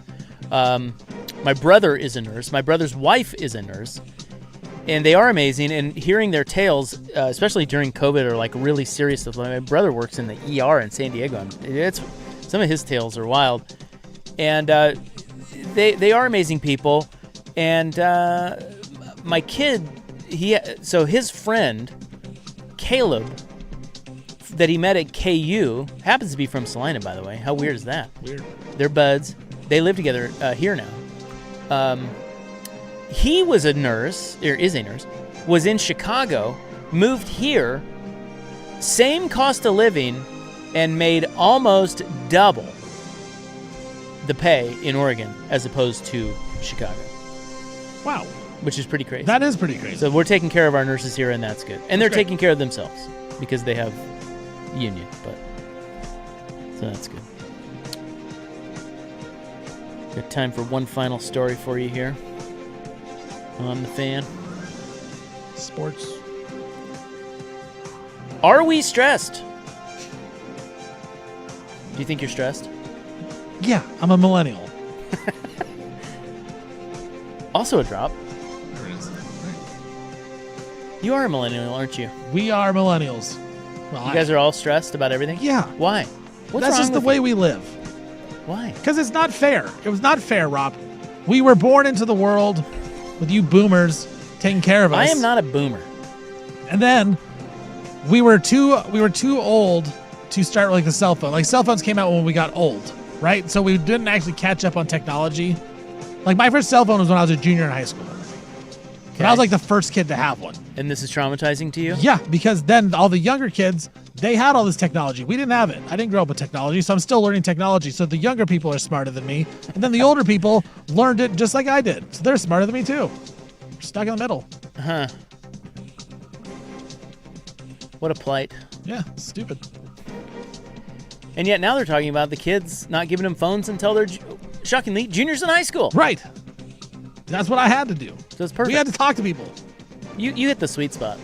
You're looking at it all wrong. Think so? I do. But the youngs, I tell you, they are anxious. We just, you know what, Y'all are anxious. Well, we bottle it in.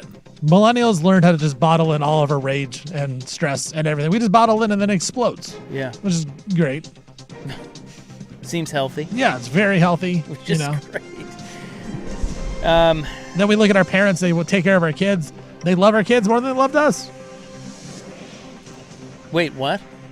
What'd you just Like say? parents, like our parents, they love their grandkids and treat them way better Oh, than yeah. they treated us. Oh, yeah. Yeah, they were so strict about us. You were obnoxious. We were boomers. Do your kids have phones yet? No, they have iPads. 13 and 11, no phones. Good. No. 11 and 11 and 9? 7. Oh, God. I had them 13 and 11 No. on my notes. Better change those things. Some value there. There is value there. 11 and 7. They have iPads, but that's about it. Alaska ranks as America's most stressed state. Of course, they have the highest suicide rate. They have sky-high living costs up there, 25% above the national average. And, of course, the isolation doesn't help. Lowest stress states, Massachusetts. That's because they're all rich. Yeah, what's to be Don't you stressed out think? there? Yeah. Aren't they all rich up there? Seems like it. Seems Seems they're like a all really rich place to live. Like if you live in, swanky. yeah, like it's your vacation home, Massachusetts. right? I don't know. Yeah, it says Alaska is the most stressed state in the nation, according to a new nationwide study that reveals how geography plays a massive role in American mental health. Researchers analyzed everything from crime rates to air quality across all 50 states and found that where Americans live might matter more than previously thought when it comes to daily pressure and anxiety. So, Alaska most, Massachusetts least. Where do you think Oregon ranked? Do you think we're stressed? And Washington, by the way. Yeah, I would say. You do? Yeah. Why? I don't know. Isn't this kind of a, comparatively, compared to the rest of the nation, isn't this kind of a pretty chill lifestyle? I guess you're probably right. We got the outdoors. It's not too fast-paced. Yeah, I guess you're right. We are the 5th most stressed state. Really? Yeah. We shouldn't be, though. I don't think we should either. Why are we all stressed? Right. A bunch of hippies. We smoke a bunch of dope. What do we have to be stressed about? Yeah, we take a lot of medication to help us with this stress. Alaska is 1, New Mexico is 2, Louisiana 3, Nevada 4. That's not shocking. And then Oregon is 5th, believe it or not. Cost of living index is high. Cleanliness score sucks. Suicide rate, not great. Washington is 9th, most stressed. Whoa. Yeah. Not good. Maybe he's a racist. So shockingly, they're saying, because they were talking about geography here, they're saying that the Upper East part of the United States, Northeast, it's the calm corner. Which is crazy because you would think that they're always go, go, go, and they're trying to kill each other to get the best jobs and everything. Right, because there's so many people on top of each other there. And apparently, they're all calm and not anxious. But like as Texter said, it's because we can't afford to live here. That's the problem. I think that's right. That's what stresses people out. It's just, yeah, it's a wonderful place to live. It's just... If you have the money flexibility and the Yeah. financial ability to do it, I think that's right. it'd be great. Fella. So the least stressed states, Massachusetts, New Jersey. I just somehow don't buy that. But New Hampshire, Virginia, and then, of course, Iowa. I mean, come on. How could you be stressed in Iowa? Well, yeah, what are you guys doing in Iowa? I guess you're stressed out when it's 3rd and 8 because you know you're going to have to punt. I think that's right. Like that's the most stressful thing. thing is another punt. It's like, 3rd and 8, I guess we're going to punt. But that's not even stressful because you know what's coming. Like, you can't even be surprised. Can you imagine what 4th and 1 feels like at Iowa? See, that would be stressful. It's stressful. But if it's 3rd and long, you know there's 0% chance you convert punting. it. Unless you can just QB sneak. And that is in the news, July 31, 2026, brought to you by the Advocates Injury Attorneys at advocateslaw.com. A lot of headlines today. We'll get to those next. And Joey Harrington joins us next hour on The Fan.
Now, from the George McCoy and Warren Allen Sports Desk, a Sports Center update on the Fan Sports Network, 105.1 FM and 1080 AM.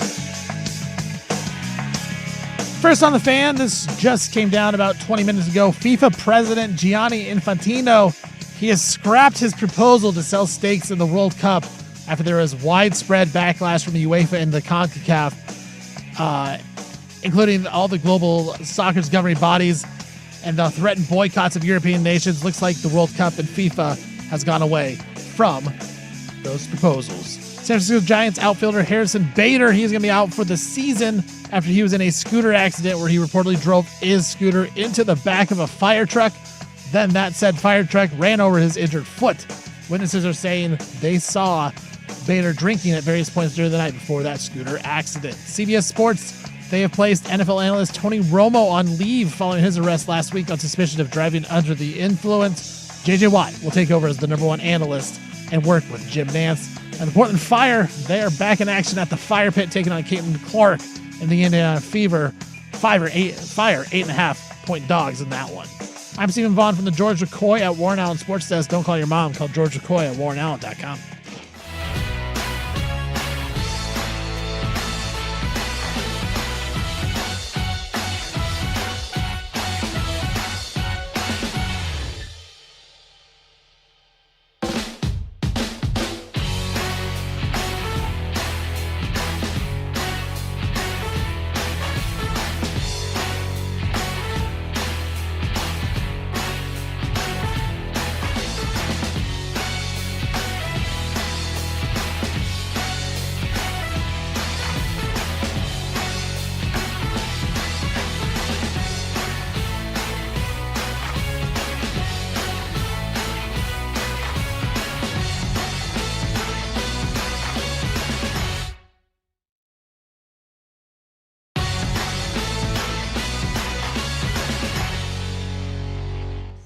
All right, welcome back. Hope you're having a nice little Friday. Fellowship Friday here on the show. It's me, Isaac. Big Sook, not over there. We do have Stephen Vaughn. We're having a good time. You were griping about being a millennial and nothing is great for you. Whoa. Somebody texted in and they said... I'm a millennial. Millennials have gone through 3 to 5 economic crashes, grew up in the beginning of the social media start and boom, dealt with salaries crashing and stagnating and the explosion of housing costs, watching it outrun them, multiple wars. Things are going great. Yeah, exactly. And I'm a millennial. You replied, you get it. You get it. Yeah. That person gets it. Yeah, I'm a millennial. But don't you think that while the world has not exactly... I mean, you haven't exactly... So you're 38? 39er. 39? What is... Let me ask you this. Yeah. For context. Right. What is the best time that you remember in terms of just the way the world was operating? Like, do you remember when everything was great? No. I don't know. Spoken like a true millennial. Yeah, no, I don't know. I mean... So what year were you born? 87. 87. Okay. So, blip, blip, blip, blip. 90s. Yeah. Maybe the 90s for you. Yeah, the 90s were fine. Wasn't bad. Yeah. Then we had 9/11. And then 9/11 changed. was 2001. That was right in the middle of when I was in high school. Yeah, everything changed. Everything changed after 9/11. It does seem like for my generation's that, point yeah. of view, that's what we think. But then you talk to the older people, they're like, well, that's not when everything changed. That was just another world event that was horrible. And But that was like the world event for us. Yeah. For us millennials. Yeah, was you that. guys too. Yeah. But it is true. I mean, you guys you've seen a lot of bad stuff. We have. But don't you think but I think every generation's seen a lot of bad stuff. It's just that I don't think you have the quality of good on the other side to compare it to, maybe more so than other generations. Right. But at least not yet. Not yet. But Our time's coming. Our time is coming. I hope it is. I don't think so. God, you're so positive. I know. I love it. I would change it for no other way. I want to be a millennial. But don't you think having the social media, the constant megaphone shoving bad news into your eyeballs, isn't that part of the problem? Yeah, it was. For you guys? Yeah. But see, we started out with social media as it just kind of it was fun. It was fun and new for us.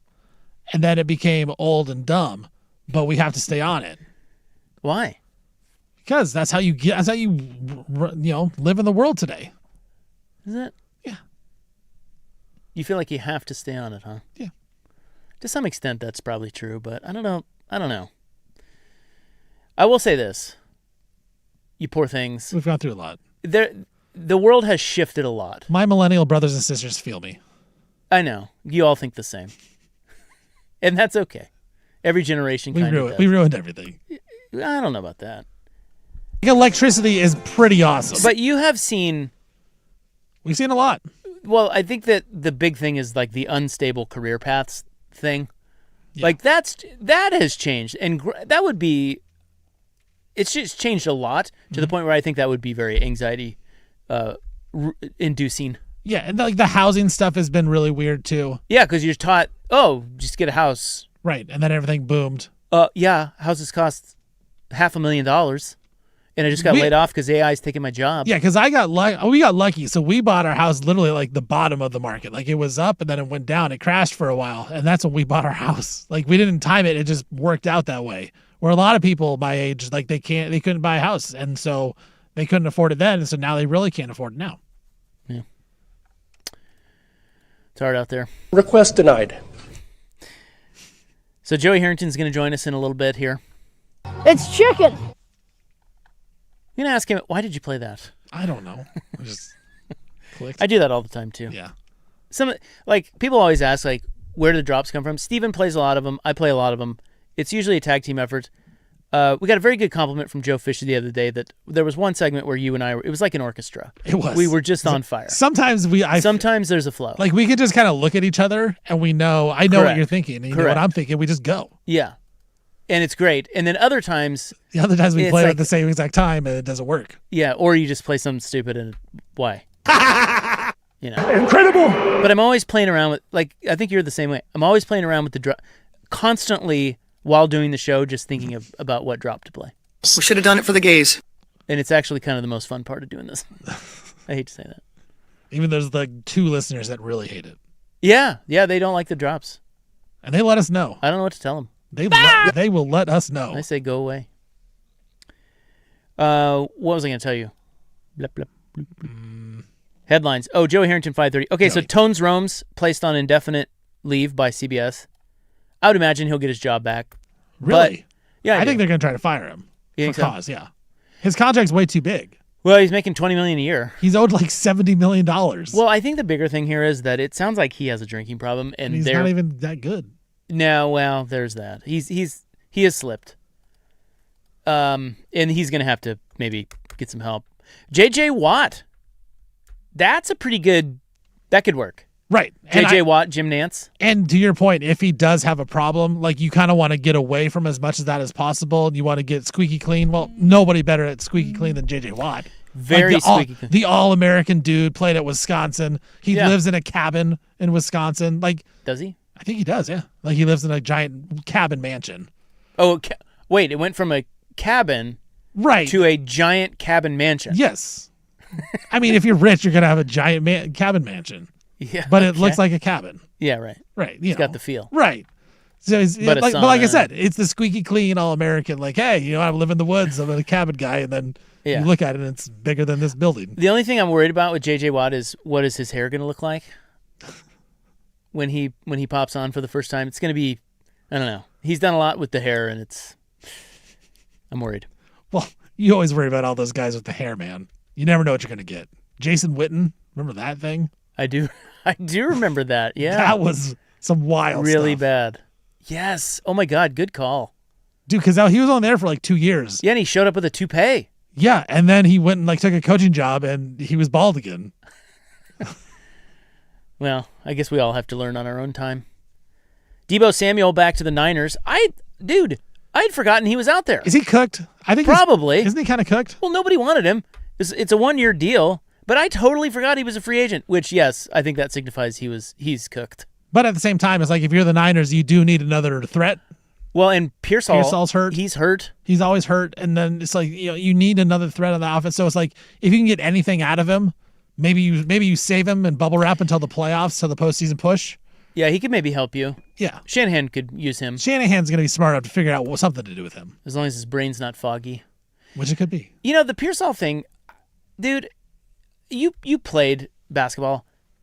Could there be anything worse than being a high-level athlete and just never staying healthy? No. You know? Because it's out of your control. Yes. What a horrible thing. Like, he's just injured. The guy's never going to be healthy. Well, it's like when we realized Greg Oden was just never going to be healthy. And it's like it started with him like being hurt, then he got shot. Yeah. And it's like, what? Like, and then he got hurt again. Yeah. And it's just like, what can you do? There's nothing you can do about it. But no, there is no worse feeling because guys are always hurt. Because you put in all that work. You put in the effort. You're like, dude, this is it. Like, this is my year. I'm going to bust out. And then some freak things happen and your body doesn't hold up. Yeah. Like if I told you could be a professional basketball player, NBA player, you're going to play in the NBA. Yeah. But you are going to suck rocks. Or you're going to play in the NBA. You're going to make the same amount of money, but you're going to play in the NBA, but you're just going to get hurt all the time and flame out. Which do you want? I would rather just suck. Me too. Because it would be less frustrating. Yeah, and it's like, okay, I get it. I got my ceiling. Yeah. I know what my ceiling is. I'm the 12th man. Like, oh, Isaac Ropp is better than me, so he's going to get the playing time. I don't. Like, I can live with that, and I would work at it to get it. But if I'm one of the star players, I keep getting hurt. It's like, man, not only am I getting hurt, but now I'm getting crushed. Totally. Like, people are crushing you on social media. This guy sucks. Can't stay. Think of Joel Embiid. Like, Embiid is awesome.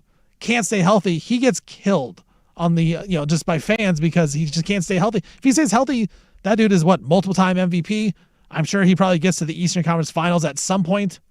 He still had some success though. Yeah, he's MVP. But yeah, I'm trying to think of people like Odin's the best example that comes to my mind. Right, it's like because he was gonna be great. What a shame. He was gonna be. I don't know about greatness. Do you think he was like a Hall of Fame trajectory type guy? I think he was gonna be really good. So. Because defensively he was awesome.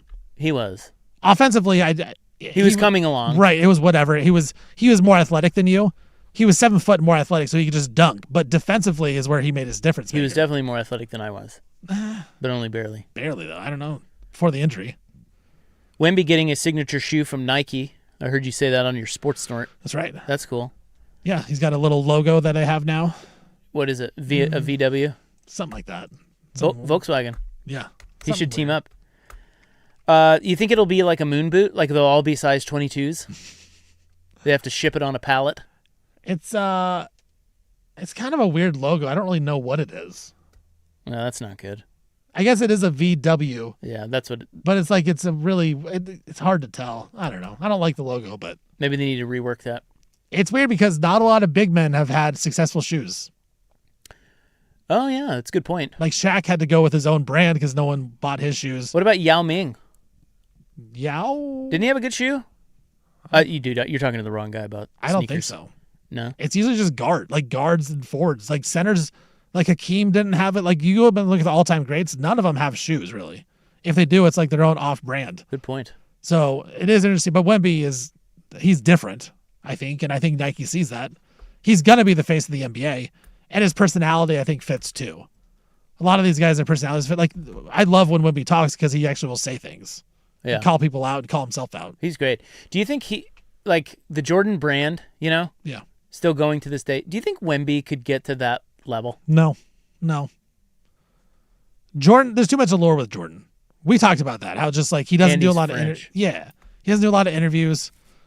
Like the myth of Michael Jordan, and I love Jordan. I think he's the best player I've ever seen.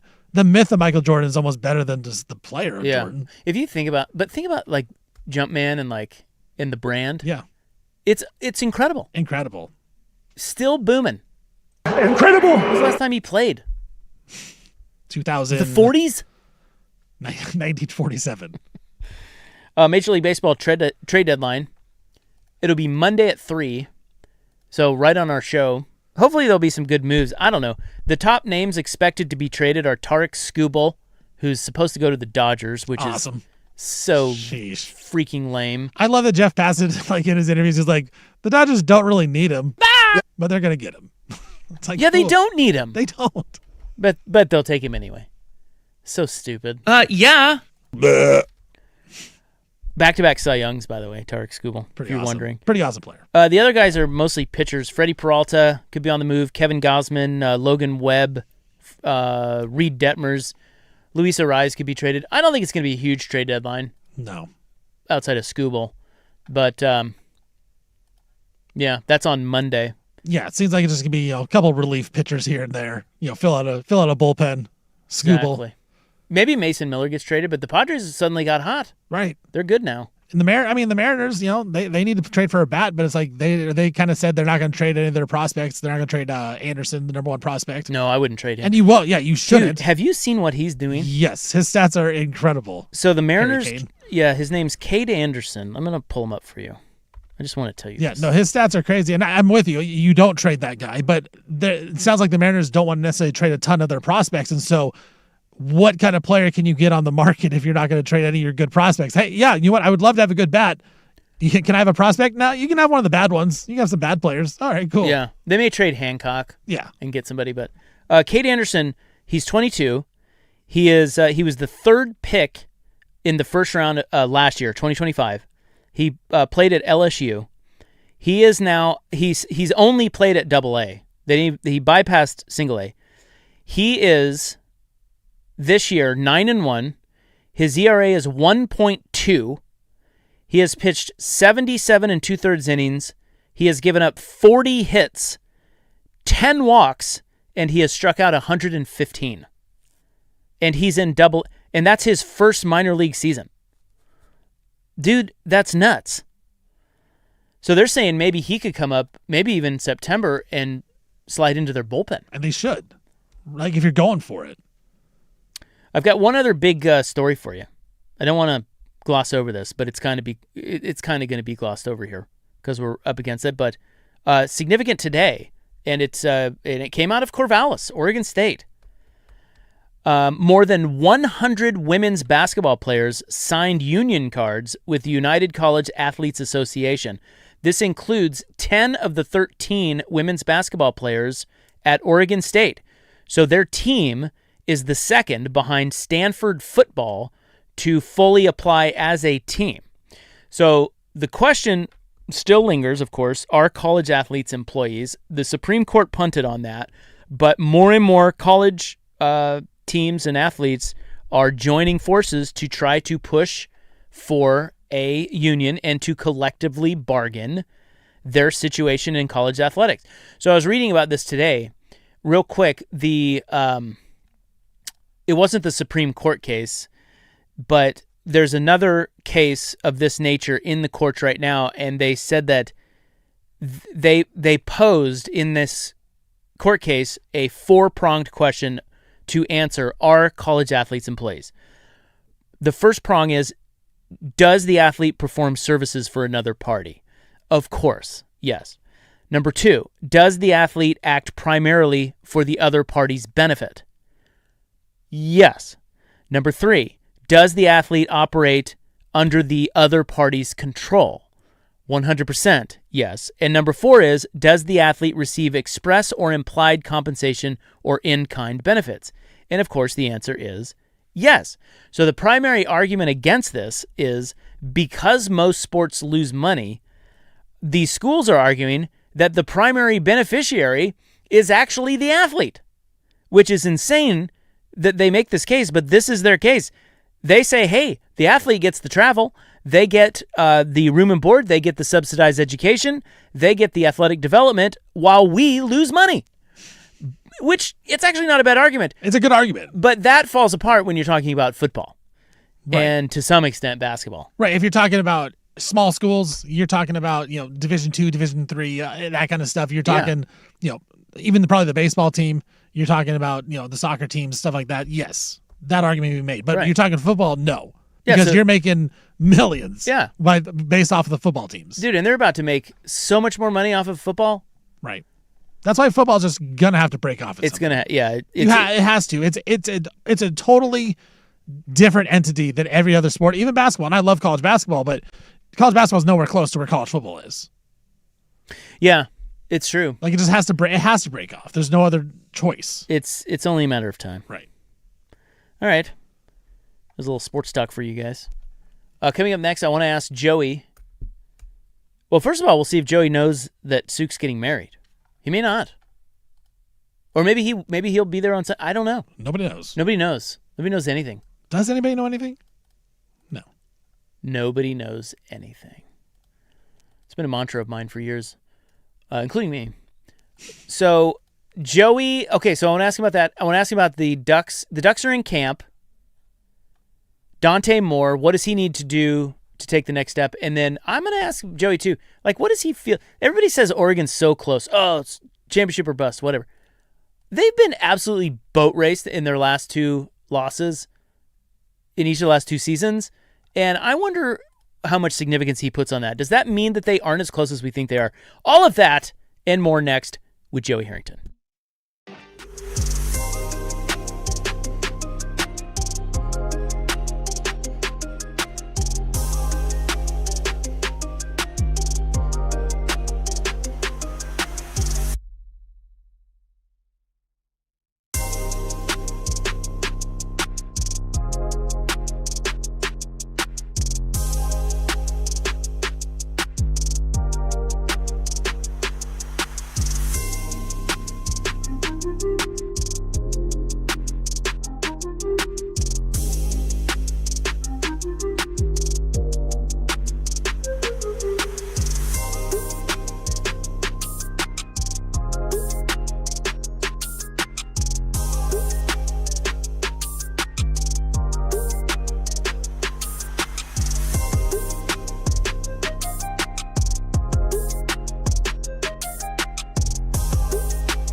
Now, from the George McCoy at Warren Allen Sports Desk, a Sports Center update on the Fan Sports Network, 105.1 FM and 1080 AM.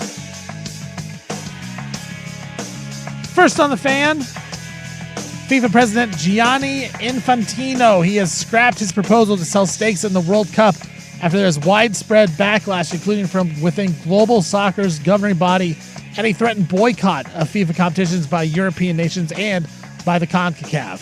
San Francisco Giants outfielder Harrison Bader, he is going to be out for the season after he was in a scooter accident where he reportedly drove his scooter into the back of a fire truck. That then fire truck ran over his injured foot. Witnesses are saying that they saw Bader drinking at various points during the night before the accident. CBS Sports football analyst Tony Romo has been placed on leave following his arrest last week on suspicion of driving under the influence. J.J. Watt going to be taking over for Romo to be the number one analyst with Jim Nance. The Portland Fire, they're in action tonight, taking on Caitlin Clark in the Indiana Fever from the Fire Pit at the Moda Center. Fire 8.5-point underdogs. I'm Stephen Vaughn from the George McCoy at Warren Allen Sports Desk. Don't call your mom. Call George McCoy at warrenallen.com.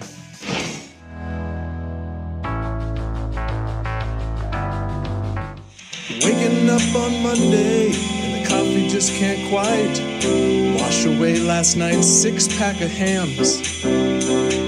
But Tuesday brings the promise of making things all right, but you still drive to work in your family's minivan. The doctor calls on Wednesday right before your flight to talk about your colorectal exam.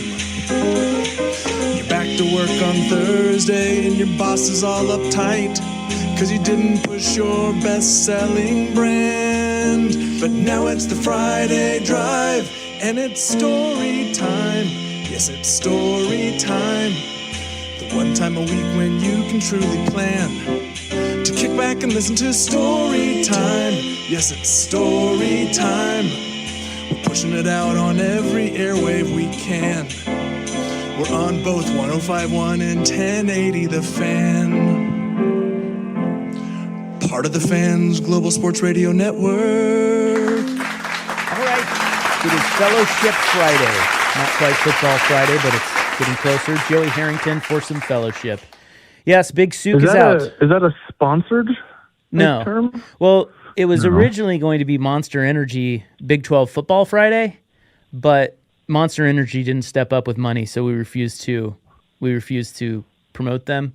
So we've changed it to Fellowship Friday. We like fellowship. That's a great word, and we want to fellowship with you. I like that. Yeah, so let's fellowship. Souk, let's do it. Notably absent. Do you know why? He's not into fellowship. Actually, he's having a better kind of fellowship, I think. What kind of fellowship is that?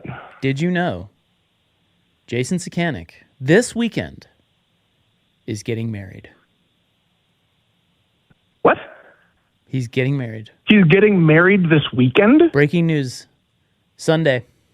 Yep. It's true. You weren't invited? Hold on. I got a invite to a little shindig, he said. Yeah, that's it. Because nobody's actually at the wedding except for family. And then I'm unable to attend, being in. I'm over in Central Oregon. Oh, are you? And I had no idea that. So what? Yeah, he's marrying the BTJ. As much as he refuses to admit it because he's trying to make her mad, they are getting married. They are in love. And what says love like refusing to acknowledge your marriage? I am so confused. So, when did he get engaged? A while ago. Yeah. He told me about it a while ago. And we never talked about it on the air because he kind of made it seem like he didn't want to. But then what happened, this is great, you're going to love this. What happened is, just the other day, like 2 weeks ago, we had Jason Quick on. And in 2 weeks, you'll have a diamond. Sorry, go ahead. Yeah, Jason Quick's wife, Sandy, is friends with Erica, who is better known as the BTJ, Big Time Japanese.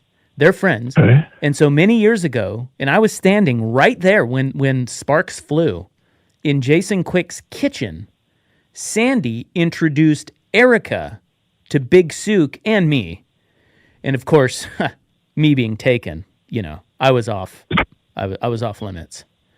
So what you're saying is that if you weren't off limits, then you would be the one getting married this weekend? Well, she may have wanted to, but I can't. I was unavailable emotionally and physically at the time. So sparks flew. I saw them meet. Their eyes locked. This was years ago, and so they've been dating ever since. He tells me low key they got engaged off the air. And it's just kind of a thing that we both know and we never talked about. Jason Quick comes on the air 2 weeks ago to talk about the Blazers Moda Center situation, and right at the end, he goes, "I am terrified, Jason, for your wedding." And we both just looked at each other like, "Oh no." Like I didn't know if he wanted that out there. Quick didn't have any idea that it wasn't public and all this stuff. And so Souk rolled with it very well. I don't know that he loved that it's out there, but it is now. And Quick, all he was talking about was he can't find anything to wear because, we're getting older and maybe a little fatter. So, so that's how it all came out. And now here it is. The day is Sunday. I'm floored. Why? Well, when you get hey, do you want to, swing by for a little shindig? Like, as Souk likes to say, you don't usually think, it's, hey, we're having a housewarming party. Hey, it's my birthday, but it's not a big deal. Hey, I'm getting married. Yeah. Like there's a difference between a little shindig and, it's celebrating, Yeah. He's very big on downplaying it. And I respect it. I asked him off the air the other day. I said, "Are you going to be giving a speech? I can't wait to hear your speech." And he's like, "Speech?" He goes, "I don't know. I mean, I may give it." Grooms don't give speeches. Well, the best man and the maid of honor give speeches. That's true. But he said toast. He's going to give a toast, and I'm going to secretly film it. Interesting. So yeah, that's why he's not here. Fellowship of another kind. Fellowship. So it's not even really like a fellow. It's like what's the opposite of fella? A dame. That's a dameship. That's a good question. question. Hey there, fella. Right. Check out my dame.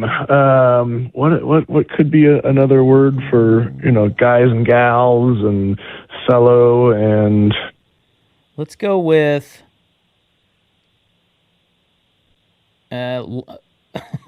Maybe gal. Gal, fellow, and gal. Yeah, galship. Lady. Yeah. He's got a little ladyship. I don't know. We'll figure that. Fellas. That sounds like a flying object. Hop on the ladyship. Okay, we are so You're stunned. burning time here. Stunned, I'm a little stunned. I am. I'm not going to lie. I know. I think the audience was too. Like a friend of mine said, that was the most shocking surprise reveal in the history of our program. Now, there haven't been a lot of shocking, surprising reveals, but that was, people were floored. And it was great. As they should have been. Yeah. So we're very happy for Jason. He'll be out Monday as well, but then report back Tuesday, and I'm sure he'll have some great tales. Is Monday like the honeymoon? Well, no, like one day kind of, No, the honeymoon is in a couple weeks. They're going to go Hawaii. up to Illinois or something for, That'd be nice. That'd be a nice honeymoon. But no, they're going to Hawaii.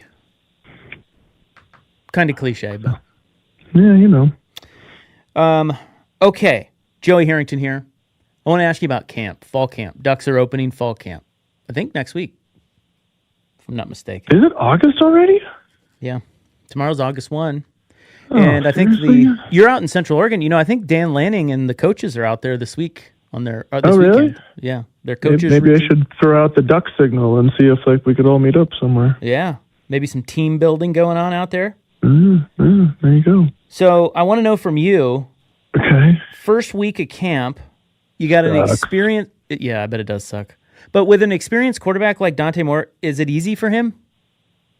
Or does it still suck? No, it sucks. I mean, it depends on what you're asked. Like, what easy for him? Is, playing, understanding the offense and, playing football at this point? Yeah, but it's still camp and it sucks. Like, people don't understand, like, and God, I wish Suk was here for this, because there is a level of dread that starts to creep in about 2 weeks before you report. And it's like nothing else. Like, you wake up. There were times where, like, I would wake up in the middle of the night, and what is going, like, oh God, it's because I'm reporting, or like you have, you just feel off, because and I know that things have changed a bit in terms of, like, no double days and no, like, but maybe it is different. Maybe it's different now because you can't do 2 a days and but it would literally, like, you would get punched in the face in the morning, and then you get kicked in the crotch in the afternoon. Like, and then you would go to meetings all night, and you'd be there till like 9:30, and then you'd, crash out and wake up at 6:30 the next day and do it all over again. And you did it until your body just felt numb. And then there was this point, maybe like the first 5 days were horrid. And then about, day 7 or 8, like, your body just kind of gets used to it, and you settle into this routine of, like, all right, well, it's what we do. But that first week of camp, like, there was nothing that I've really been able to experience, in the non-football world that was like it. NFL the same?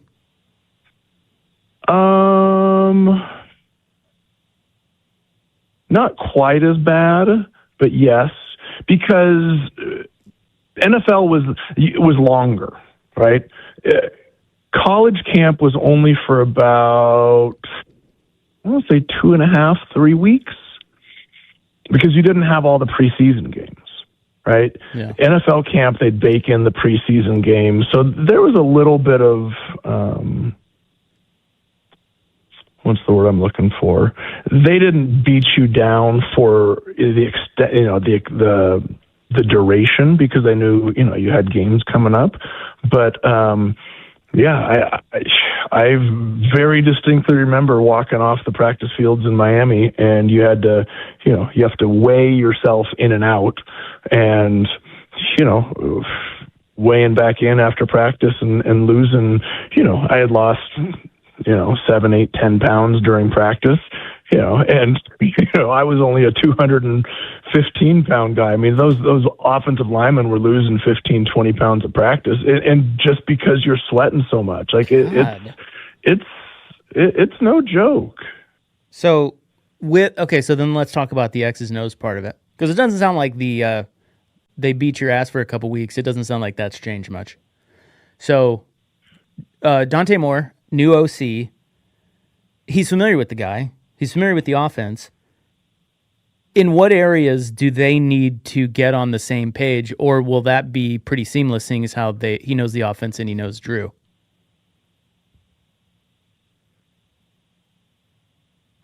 I think there's a level of, let's relate it to marriage, right? Good theme. Because that seems to be the theme that we're on today.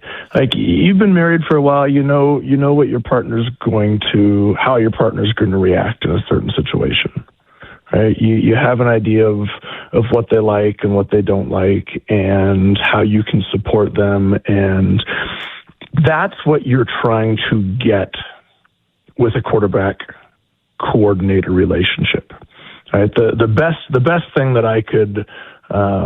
The best way that I could describe it is Tedford and I were together for 4 years, right?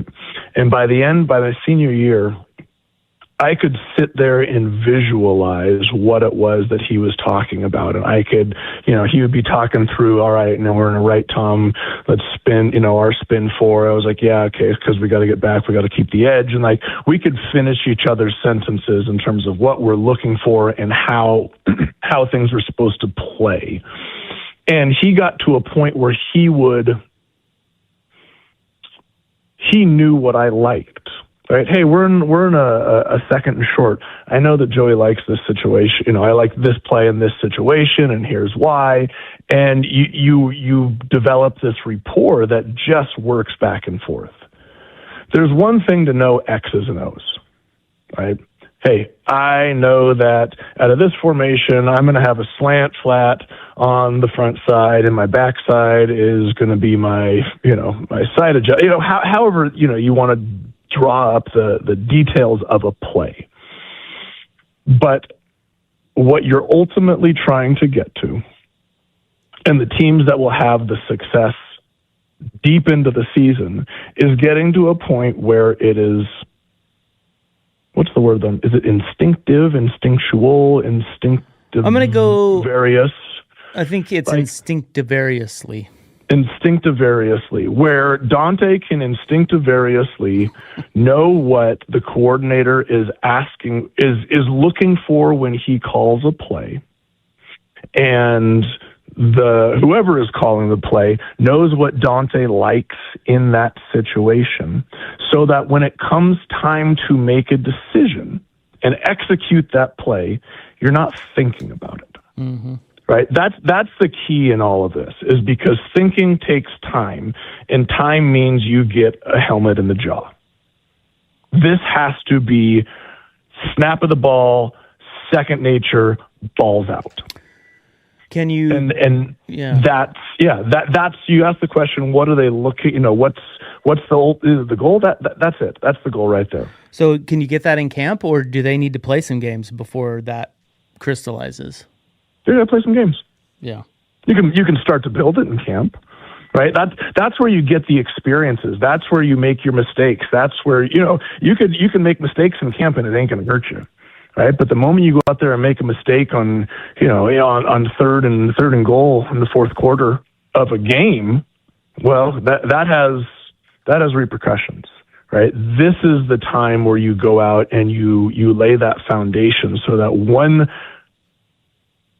it happens during the season, you've already experienced it. And look, it's not something that there are going to be mistakes during the season, because this is not a 4-year, 6-year relationship. This is new, right? This is going to take time, but the goal is, and the hope is, that by the time November comes around, that they have built the rapport where it's just they can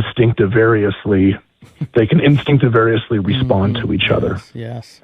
Okay, so I'll give you the option to answer this now or on the other side, but what is the next step in the evolution of Dante Moore? Well, would you rather have me answer now or on the other side? I figured you would say other side because you're very thoughtful. Okay. And you want to think about it. Let's go to the other side then. Okay. Okay. All right, we'll be right back with more from Joey Harrington, courtesy of Mods PDX here on The Fan.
All right, back with Joey Harrington. I've already teed up the question. You've been sitting there stewing on it.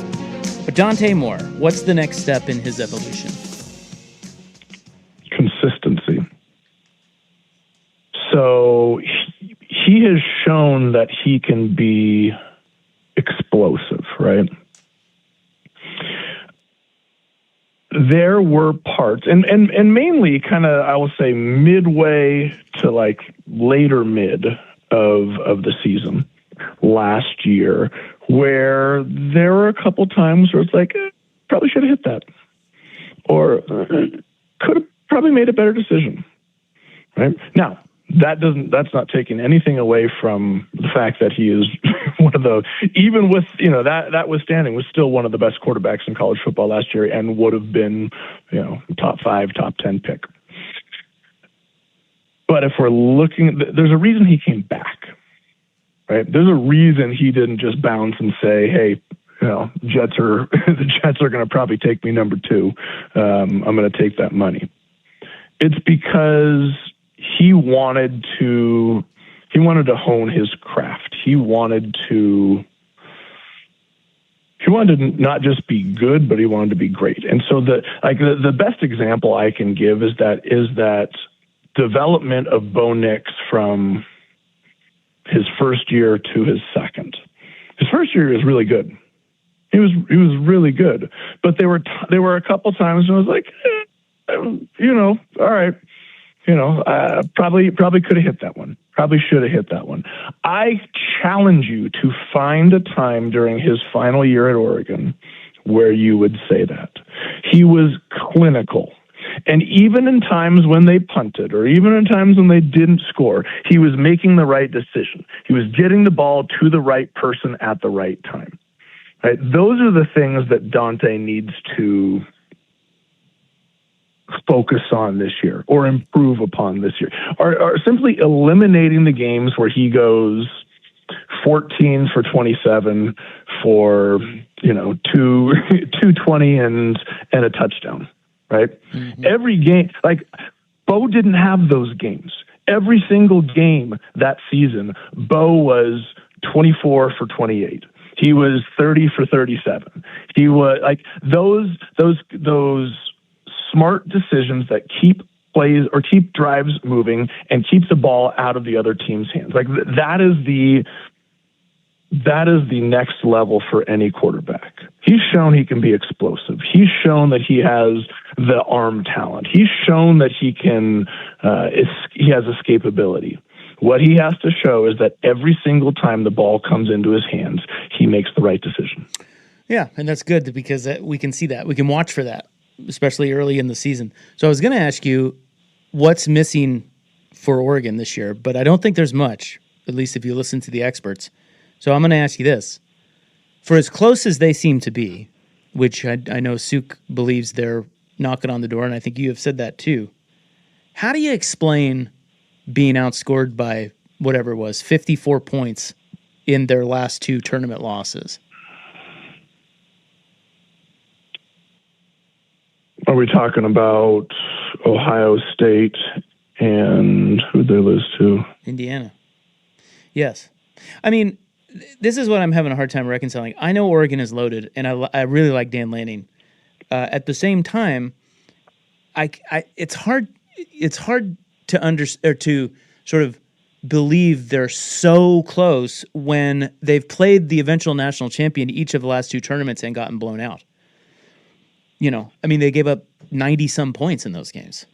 So I don't know. How do you reconcile that? Maybe it's nothing. Maybe it's just those 2 teams were the hottest teams, and that's what happens. But I don't know.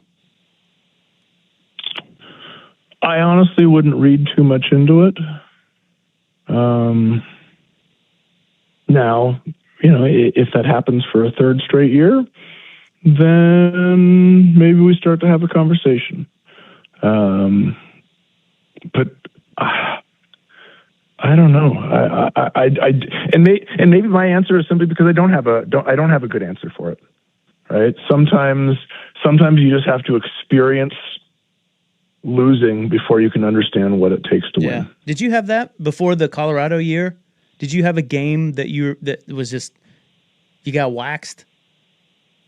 and it's stuck in your kitchen? We didn't get waxed in the final score, but that Oregon State game. Yeah, 5 picks. And don't forget the fumble. Yeah, 5 picks and a fumble. That's right. Yeah. Joey 6 turns. It doesn't flow off off your tongue as nice as Joey 5 picks does, though. No, Joey 5 picks is great. I hate to say it, but it is. It is. So is there anything missing for Oregon this year?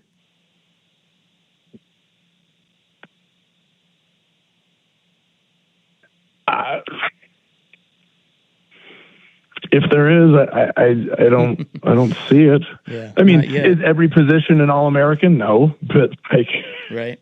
In terms of as talented as, I mean, this is as talented and as deep and as well paid of a roster as Oregon has ever had.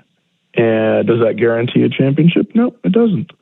But it sure as hell puts them in a pretty good chance to make that happen. Would you agree with the assessment that, and again, just a layman's view here, but I was looking at some numbers. They were 46th in sacks last year and 98th in stuff rate, even 52nd on third down, which is not great. I mean, do they need to get in the backfield more sacks? Maybe that would be a sign that, wow, this might be different. Or not? I could, absolutely. I mean, you asked why are they giving up 90 points in the last 2 playoff games? Well, maybe that's it. That's it. Yeah. All right, let's talk junk. I want to talk junk with you because that's going to be our club topic tonight. Yeah. Get your mind out of the gutter, Harrington. I'm just saying, you said it. Usually that's Sukanic. Now I have to deal with you. Unbelievable. No. Like your stuff at your house. Are you going to be, when you're dead? I don't call that junk. I call that crap. Crap. Okay. Yeah, let's talk crap. But then that makes it sound like we're giving each other crap, you know? Okay. Like we're talking Whatever. trash. What's your question? My question is, are you going to be, when you're dead and gone, are your kids going to have to sift through mountains of crap? Or are you, over time, are you good about what you keep and what you toss? And what do you keep of all of your sports keepsakes? Man. Oh, God. This is what we're going to talk about tonight. I was literally having this conversation with who was it? Who was it? Bandon. It's like, what do you do with all of it? Yeah. Like, I have storage bins of signed things and posters and, and God bless them, my parents, cut out all the, newspaper and magazine clippings. I literally have mountains of this stuff that I have no idea what to do with. And you've kept it all? No, I have not. No, I have purged some of it. Okay. Some of it, like, do I need the program from, September 19th against Fresno State? No, I don't. There is stuff that I've purged through, but I don't know. I think that if I do hold on to it, at least it's going to be well organized. How about that? It's going to be it's going to be in plastic, bins that have lids and are stacked in the, That's I have me a too. storage unit. Yeah. So, it's funny you say that. I'm actually I'm kind of doing one of those projects right now, just getting rid of crap, not memorabilia, but just crap. Yeah. Yeah. Crap. Well, it's hard. It's a hard thing. And so anyway, we're going to do a whole thing on it, but what is the best piece of memorabilia from your days, your playing days that you have? What's your favorite? Like personal, something that's personal of mine, or something that I collected from somebody else through the years? How about two? How about both of them? But I was asking more, what's the one thing? I think that if it's from me, probably my uniform, my jersey and helmet from the Fiesta Bowl. And actually I have my shoes too. I had somebody offer me like $15,000 for them or something like that. Wow. I was like, I don't know about that.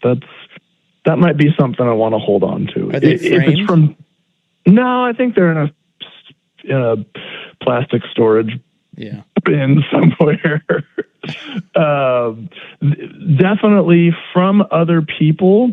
I have a pair of gloves that Muhammad Ali signed for me. Wow. I donated a jersey to one of his auctions at a gym that he would train with in Detroit, and he signed some gloves to say thank you.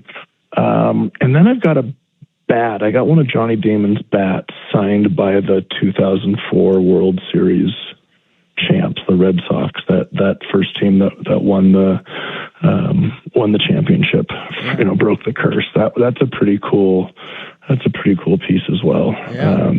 Nice. Yeah. Some fun things like that. But well, that is fun.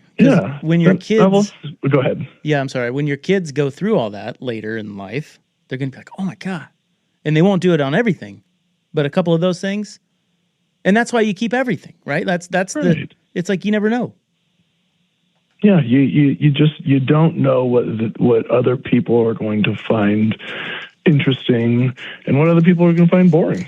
That's dumb. Why do you hold on to that? Right. All right, sir. Well, you have a great weekend. Enjoy Central Oregon. You're not getting any... You enjoy a wedding. Yeah, we will. Wish you were there. I know.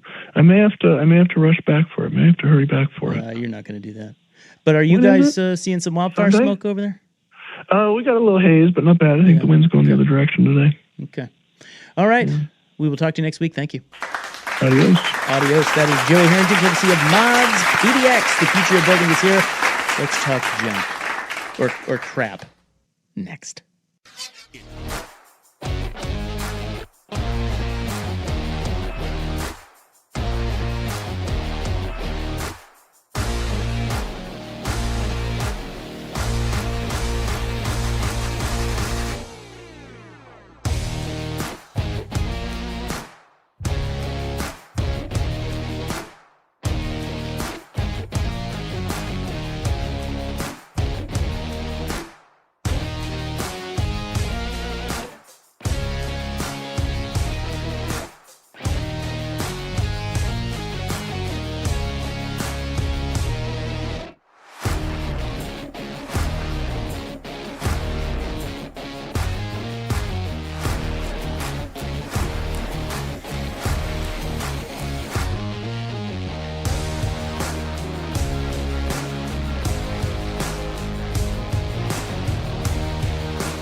Now, from the George McCoy and Warren Allen Sports Desk, a Sports Center update on the Fan Sports Network, 105.1 FM and 1080 AM.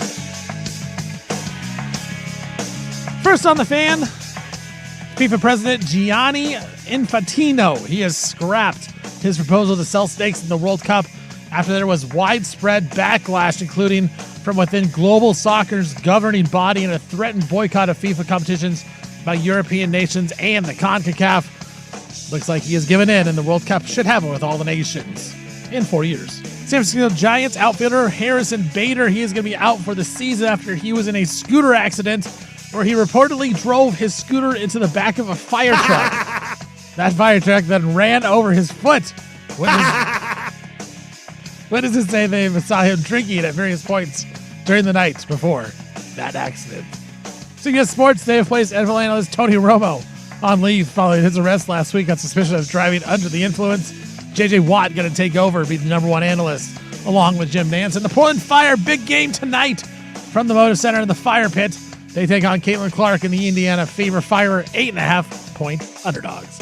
I'm Stephen Vaughn from the George McCoy at Warren Allen Sports Desk. Don't call your mom. Call George McCoy at warrenallen.com.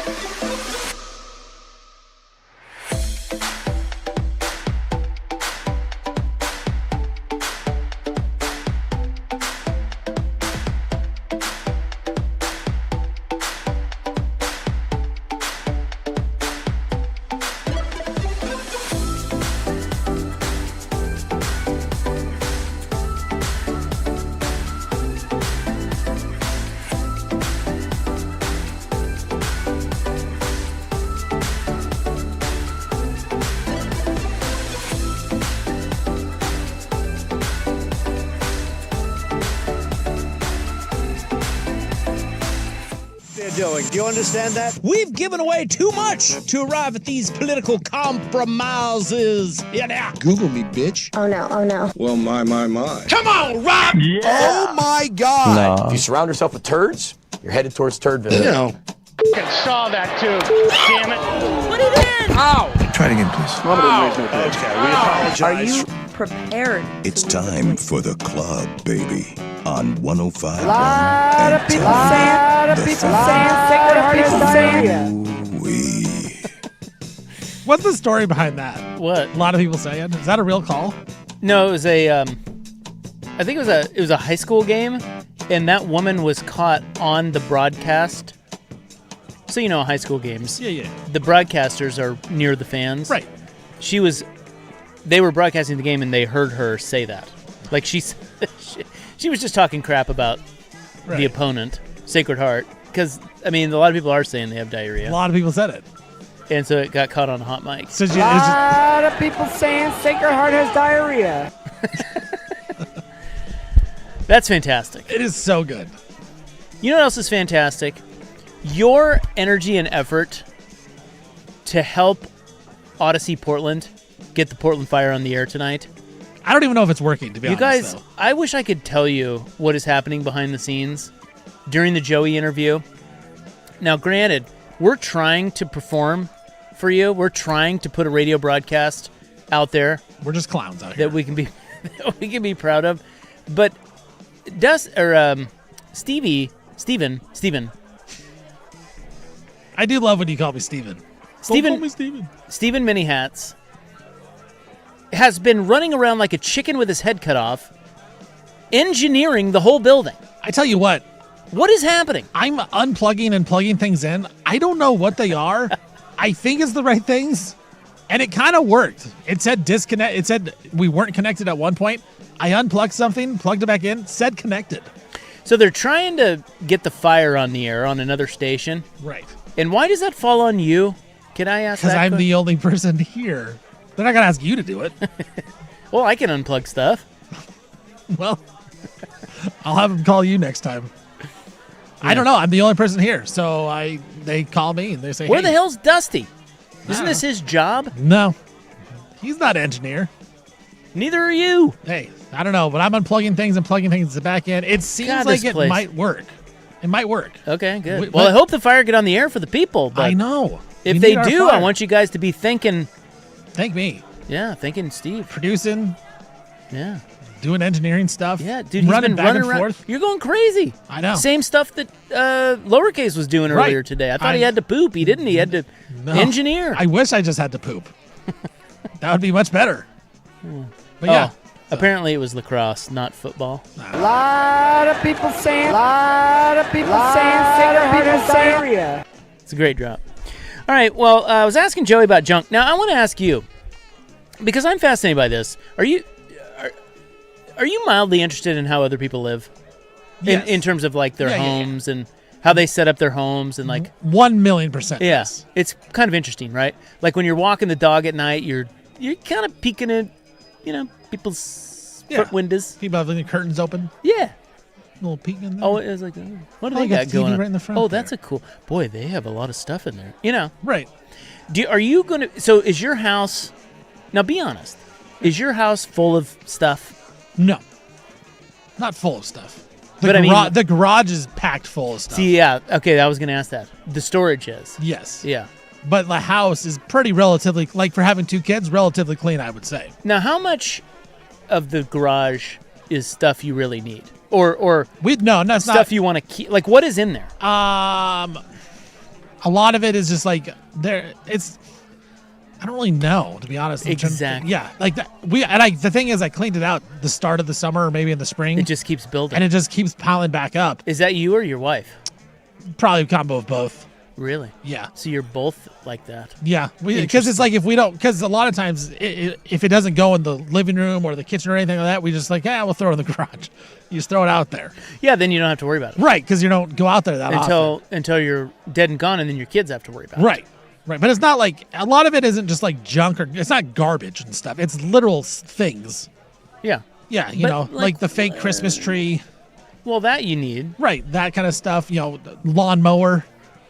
But like we have like the old, I don't know what you call it. Like, what's the little cages that the babies play in? You throw them in there. Oh, the cribs. Kind of like a crib, but like in the you cage your babies like in the living room. You like. Oh throw 'em yeah, in. like the Yeah. I forget the name of them, but Yeah, we have like one of those, and then that has like stuff in it. Like it has a bunch of like beach toys and now why are you keeping chairs? Because Coach Vaughn says it's a good storage container to throw things in. Oh, okay. There's like a couple fair. couple like little sleds that we have in there if it snows and we go down the hill. Like we throw those in there.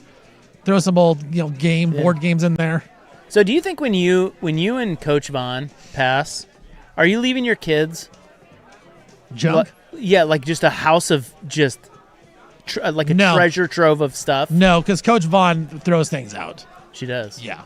See, I think every couple has that dynamic where one person keeps everything and the other person throws it is like more inclined to throw everything out. Yeah, because I would be more prone to keeping things because I'm like, I could use that later, or I want to have that for later on, or whatever it is, and I never would use it. Where I've gotten better. She's kind of taught me to like just throw it away. Yeah. Like you don't need this. Right. So I've done a lot better job. Like I just cleaned out a bunch of like my clothes that I had.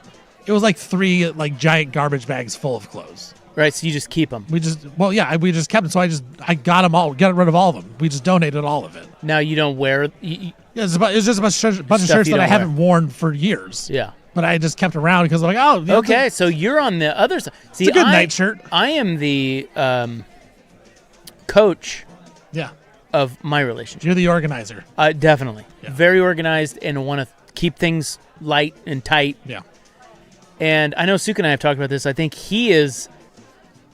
I can't remember. He's also that. No, he keeps. No, stuff. I feel like he would hold on. He keeps stuff. Yeah, I just find it fascinating. Why do we hold on to so much stuff? Because I feel like it's a couple things. I think one, you spent money on it. Like if I spent money on something, I'm like, man, I need to use this, or I need to keep it. Even if I throw it out, I feel like I just wasted whatever. Even if you've already used it and you won't use it again. Well, there's a potential I use it again. Yeah, see, that's the thought. You've got that's a big thought. Right. That's a big one. But a lot of times I don't. Again, I've gotten a lot better at this, where I'll just get rid of it and call it a day. But there are some things where it's just like, we could probably use that again, and so we throw it out. but it's not like garbage. It's not like water jugs and stuff like that. It's not just garbage I'm throwing around. Yeah. Yeah. Now, will you keep a lot of radio stuff from your radio career? Yeah, if I get radio stuff, I would keep it. Like I have like a lanyard of when I interned back in the day. Yeah. Like I have one of those, but it's That's just meaningful to you. But it's in my office, just like hanging up. Yeah. Like we went back in the day when I was probably super young. I was probably 22, 23. Me and Coach Vaughn went to Vegas. It was like maybe the first time we went to Vegas together, and we went to the live Price is Right show. Cool. And so like we have our little name tags, the Yeah, patented with yellow name tags Yeah. with our names on it. Like we have those. Yeah, I'd hold on to that. Yeah, we kept that kind of stuff. Yeah, it tells a story. Yeah. If your kids are sifting through stuff when you're dead. Right, and they're like, why do we have this? They're like, oh Just my throw God, it were away. they on The Price is Right? It's literally just a sticker. But I think that's just it, though. Like, we think that something that means something to us, we hold on to it, and we save it, and then the kids just view it as like, oh my God. Like I have ticket stubs from the NCAA tournament when it was in Portland for the very first time, like back in 2011. Are you a hoarder? No. Are you sure? Maybe. You're a hoarder. Allegedly. Have you been accused of this? No, but Coach Vaughn will be like, what are you doing? Like, let's throw this away. Yeah, she's good for you. Yeah, she is good. Very interesting. I just... so you just throw... No. Well, the reason I bring it up is because I've recently, at the age of 51, I'm starting to become more nostalgic, and more. I was just talking to Joey. I have valued some things that I'm going to keep. It's important to me. It's like when I started in radio, because I'm normally like I'm a minimalist. Like when we moved when the kid went to college, we moved from a bigger house to a small house, and it was great. 1,000 square feet. We remodeled it. It was very nice, but small. And that's perfect because we can't accumulate crap. Right. And I love that. And so my idea was, this is going to be great. We're just going to, now that the kid's out of college, we don't need a lot of stuff. We don't have a garage. We don't have stuff in storage. We don't need anything but what we live in. So if it's 1,000 square feet, that's easily movable. We're very mobile. We're very nimble. And that was great, but we've now bought a bigger house, and I can totally see... falling back in the trap. Yeah, I can totally see how this is going to be a house full of stuff for the kid to go through when we die. Because my wife, like for example... Well, you got to make sure the kid doesn't start putting things in the house. Yeah. You know what I'm saying? Yeah, I do know what you're saying. Yeah, he's not... he has his own garage.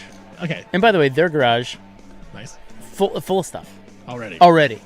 My brother and his wife moved, and it's just like... When we were moving all their stuff, they're like, just throw it in the garage. It's just like, This is never getting clean.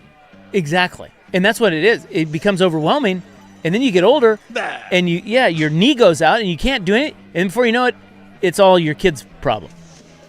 But then you wonder, well, like, what is even out there? Like, is there anything good? But then, so I've been getting more nostalgic, and I'm going through some stuff, especially radio stuff. It's like, when you're 25 and you're starting in radio, you don't think you're going to be in radio when you're 51. But now I'm 51, I'm like, oh my God, this is like half my life. I should actually keep some of this stuff so that the kids at least know when I'm dead and gone. It was actually kind of cool. I got to do this. I have this keepsake. Here's a picture of me shaking the hand of Arnold Palmer. Like, that's pretty cool. Well, also, the radio job is cool in general. And I lose sight of this as well all the time. But like, Coach Vaughn will tell me that, like, people will be like, oh yeah, I heard your husband or I listened to their show. Like, that's so cool he gets to talk on the radio. And I'm like, it's just a job, like, whatever. I take it for granted. But a lot of people think it's really cool. And so the fact that, like, I try to keep things like that. Like, if I have a fun segment that I talk about kids or talk about, cousins or nephews and nieces, like, I will save those. I have those all saved, all those audio clips, just for later in my life. Yeah. That's cool. Yeah, because it's like, it's not our identities, but... I mean, it is our life. It is. And it's something that's really cool that a lot of people want to do. Yeah. And you do want to tell a story. Like, I don't know about you. It's funny you say you take it for granted. I kind of do too, but at the same time, I feel like a lot of people in my family or inner circle don't really know what to do with what I do. In other words, it's not like I was born and bred to do this. It's like, oh man, Rob, ever since he was 5, you could see it coming. It's not that. He's doing play-by-play. It's actually a really weird fit, and it's like, they're like, all right, and the show's kind of weird, and it's not for everybody, and so I don't think there's a lot of. I don't know. I'm feeling this nostalgic kind of like want to save stuff for the future to show, it actually was pretty cool what I did for so long. And so I wonder if people start. What I'm trying to get at is I'm kind of admitting that I'm falling into the trap of keeping a bunch of crap, and I never thought I would do this, but I think I'm doing it. But it's good.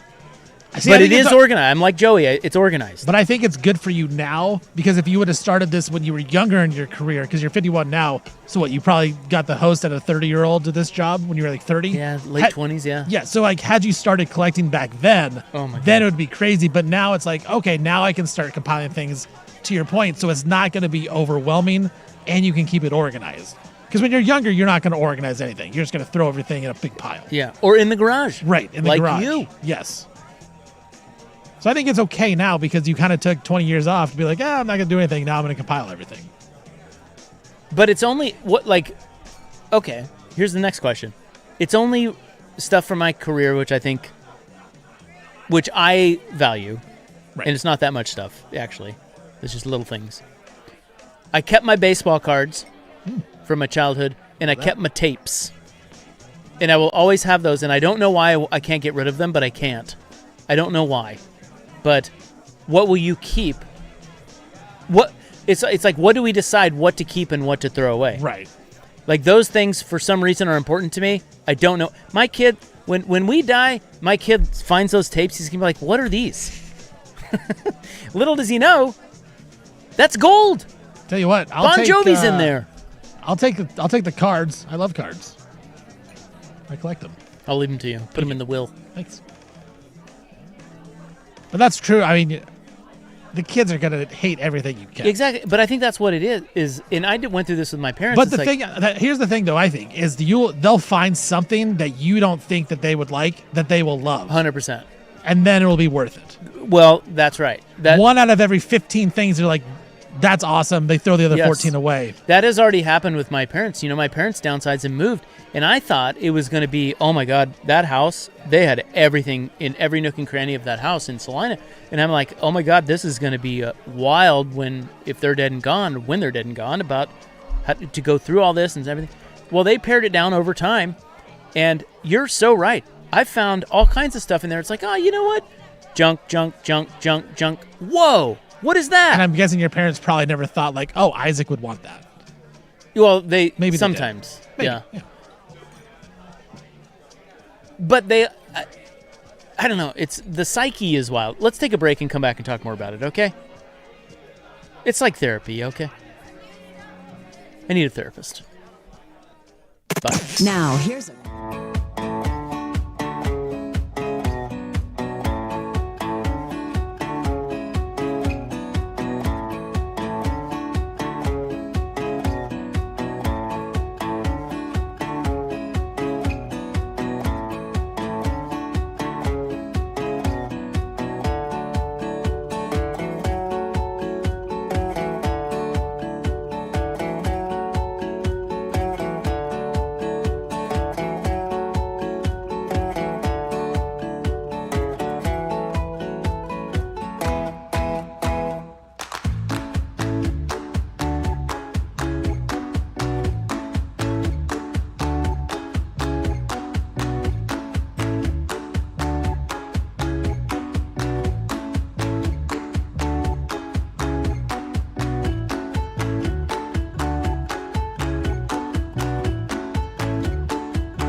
From the George McCoy and Warren Allen Sports Desk, a Sports Center update on the Fan Sports Network, 105.1 FM and 1080 AM. First on the Fan, Victor Wembanyama and Nike have agreed to a new contract extension. That will include also a new shoe line for Victor Wembanyama, along with a new logo as well, seemingly being the face of the NBA. FIFA President Gianni Infantino has scrapped his proposal to sell stakes in the World Cup after widespread backlash, including from within global soccer's governing body and a threatened boycott of FIFA competitions by European nations. Giants outfielder Harrison Bader, he's going to be out for the season after he was in a scooter accident where he reportedly drove his scooter into the back of a fire truck. That fire truck then ran over his foot. Witnesses are saying he was seen drinking at various points during the night before that accident. No shock. The Portland Fire, they're back in action tonight at the Fire Pit, taking on Caden Clark and the Indiana Fever. Fever 8.5-point favorites over our Fire. I'm Stephen Vaughn from the George McCoy at Warren Allen Sports Desk. Don't call your mom. Call George McCoy at warrenallen.com.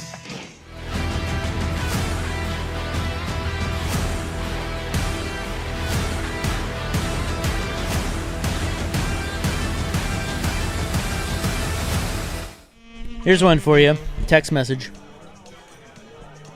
to the show. When my wife's grandmother passed away in Dallas, we were going through her attic and found her great-great-grandfather's KKK outfit.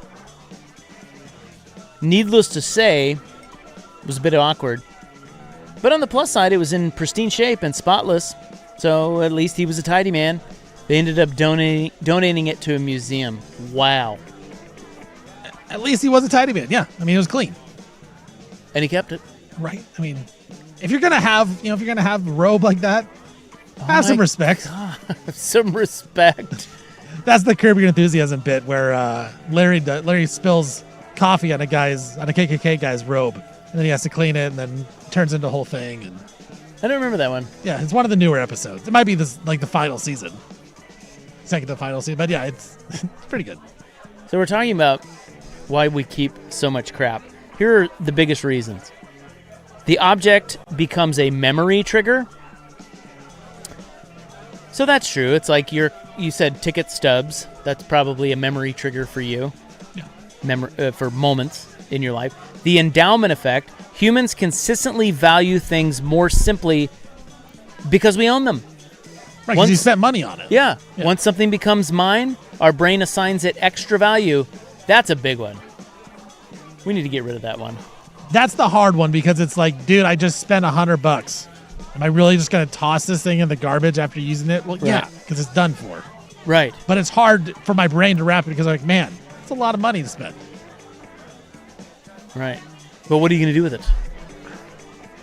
I don't know. Keep it. Throw it in the garage. Let your kids worry. There you go. Yeah, let your kids worry about it. I'm going to start using that with Coach Vaughn. Be like, just throw things in the garage. What are you doing? Let the kids deal with it. We'll be long gone. Yeah. Not my problem anymore. Psychologists have found that people generally feel the pain of losing something more strongly than the pleasure of gaining something of equal value. So they don't want to lose. You want to hold on. See, this is a big one for the boomers, I think. The boomers keep everything. And it's because they didn't have much. And what they did have, it's that. The pain of losing it is stronger than the pleasure of gaining anything. Well, there's also like the depression and stuff where it's just like people really cherish their stuff. That's right. My parents were like that. I tell you what, to their credit, they cut down on that house, had an estate sale, threw some stuff away, still have some stuff with them, but I thought it was going to be daunting. It wasn't. So some advice, go slowly and do it over time. Yeah. If you can. But I know some people that's not. And it's very hard. Like my mom. Dude, I'm telling you, this is a true story. So it's been a long process getting them moved and getting them their house sold and their stuff, pared down. She said to me, so what are we? July 2026. They moved here in May of 2025. In that move, there were some plastic bags, like just random plastic bags on the counter. I remember it. And I threw them out. I asked you not. Just recently, my mom asked me about those bags. I couldn't believe it. She did. She was like, did those make it out here?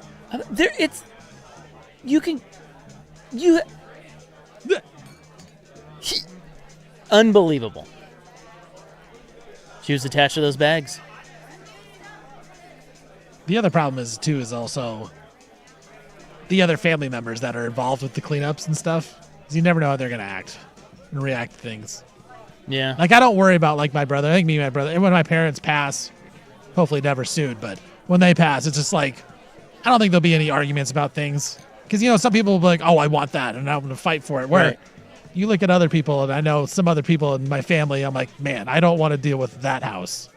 Because there's going to be some fights. Because people think that's valuable. Or maybe it does have value, and there's brawls over it. Or they want to throw stuff away. Right. Would that be insulting to you if you left your gorgeous garage of crap and your kids are like, light it on fire, don't care? Dude, if I'm dead, I don't care. Do whatever you want. I feel you. You know I'm what the I'm saying? same way. Yeah. Now, if I'm alive, leave my stuff alone. Leave my garbage alone. That's right. You have no right to touch that. That's my junk. That is my broken cat feeder. That's my old record player. Do you have an old record player? No, I don't. But I did as a kid. I remember I had a kid record player. It was awesome. So this is how I view it. So, by the way, big breaking news. We're down to one cat. We killed one of them. It's true. Set it free. Yeah, he's in cat heaven. No, he got sick. He had cancer. The fat one. He died. So we've got one with us down at the new house, and the cat feeder broke because it's an auto feeder, one of those auto feeder things. And I just saw this today. I was down there, and I'm looking around. I'm like, there's the broken feeder. She just set it in a corner. I'm like, I wonder how long that would stay there if I didn't get rid of that. Because it's Nothing good about that cat feeder. How long is that going to sit there? This is, and my wife, God bless her, I love her, but that would sit there for years because she didn't know what to do with it, so she put it in the corner. Well, that's like women with the garbage. Like, they take the garbage out, but they'll put it right by the door. Yeah, why do they do that? Because they don't want to throw it out, I guess. Not their job. But that's what I'm saying. Like, that's not her job to deal with the cat feeder. That's your job. So I'm going to leave it there. Is that what that is? I guess. I don't know. See, Coach Vaughn doesn't take the garbage and put it in the door. She just says, hey, Steven, take the garbage out. Yeah. But like my sister-in-law, she takes it and just will literally put it by the door, and it will stay there 4 weeks if my brother-in-law doesn't put it out. No, my wife will put it by the door too. I've never really, and I'll just take it out. That's fine. But that's an easy one. That's the thing with the cat feeder. She's going to put it to the side and you say, think so? it's not my problem. This is an Isaac problem. Yeah, but see, this is because he's going to deal with it. You're going to deal with it. She knows that. But this is the catch-22. The second I deal with it, she's like, what'd you do with the old feeder? Oh, well, I threw it out. It's broken. Well, how dare you? She's like, why would you do that? See, this is I can't win. I was keeping that. I'm in trouble. Yeah, you are. I was keeping that. I was going to donate it. It's broken. Donate it. That Coach Vaughn does that. The donations. Yeah. Oh, we can just donate that. No, we can't. They don't. I feel bad. They don't want a broken cat feeder. Right. Like when I was going through my clothes, like they have a lot of pit stains in it, and I'm like, yeah, I'm just gonna throw it in the garbage. She's like, donate that. I'm like, nobody wants this. I would feel terrible trying to donate this. Yeah. Yeah, they don't want your pit stain. They don't want it. Lakers shorts with the green shirts and hats. Or like the kids' old toy. That's the other one. It's like kids' old toys.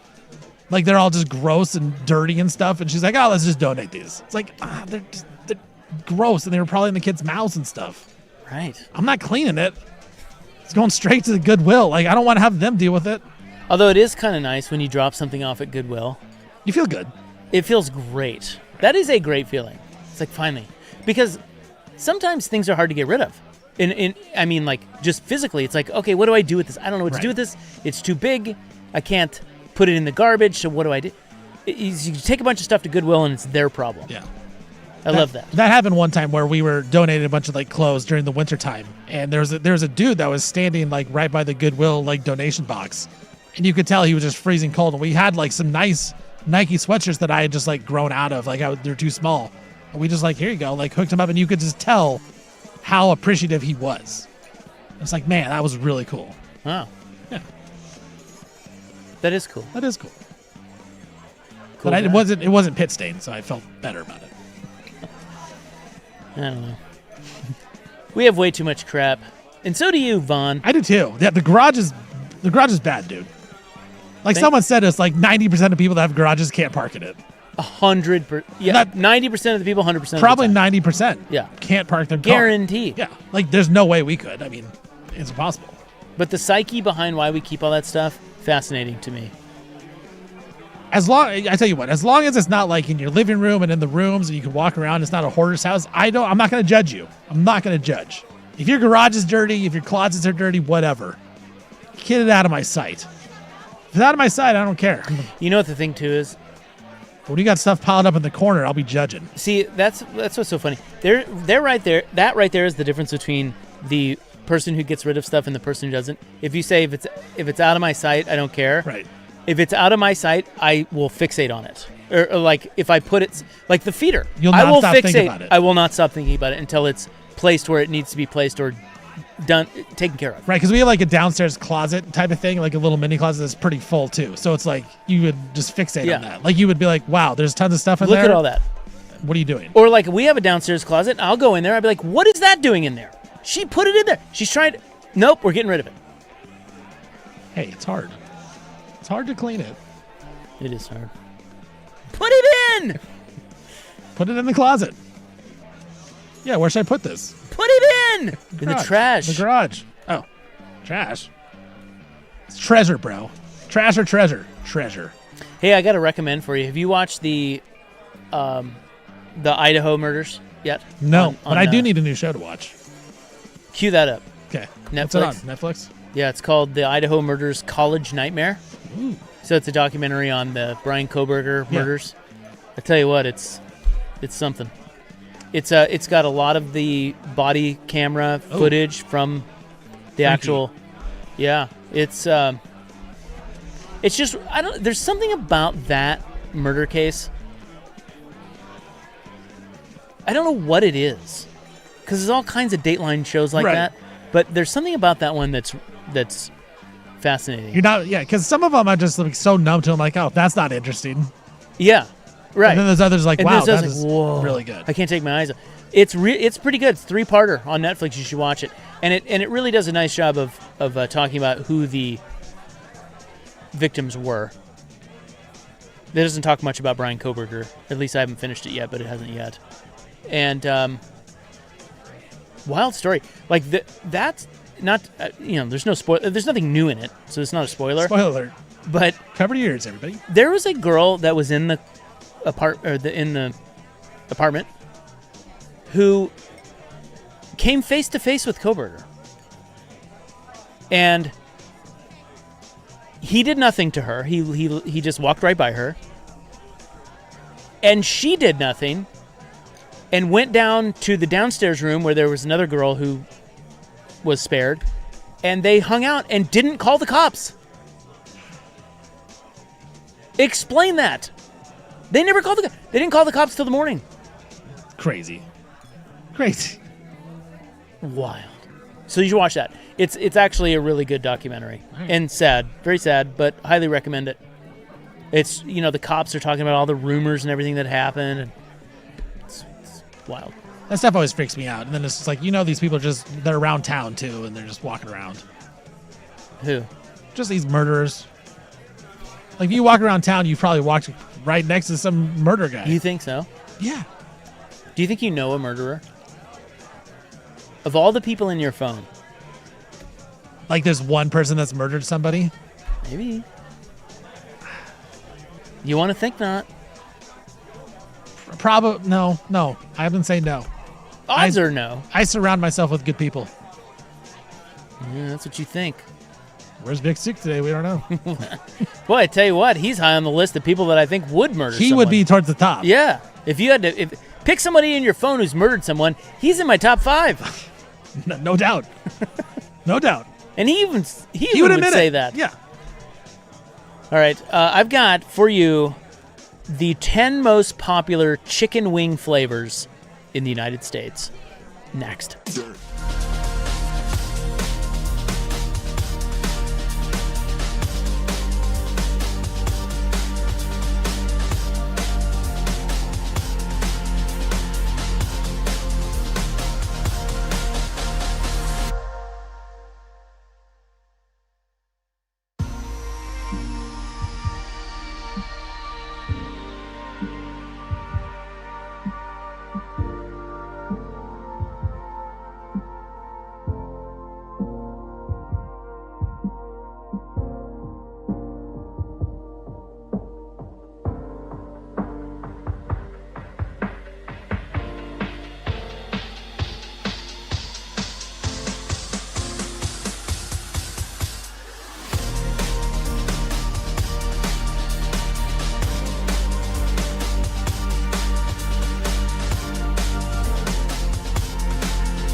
Well, Isaac should be here, but he's not. He must have gotten eaten when he went to go get water or go to the bathroom or something.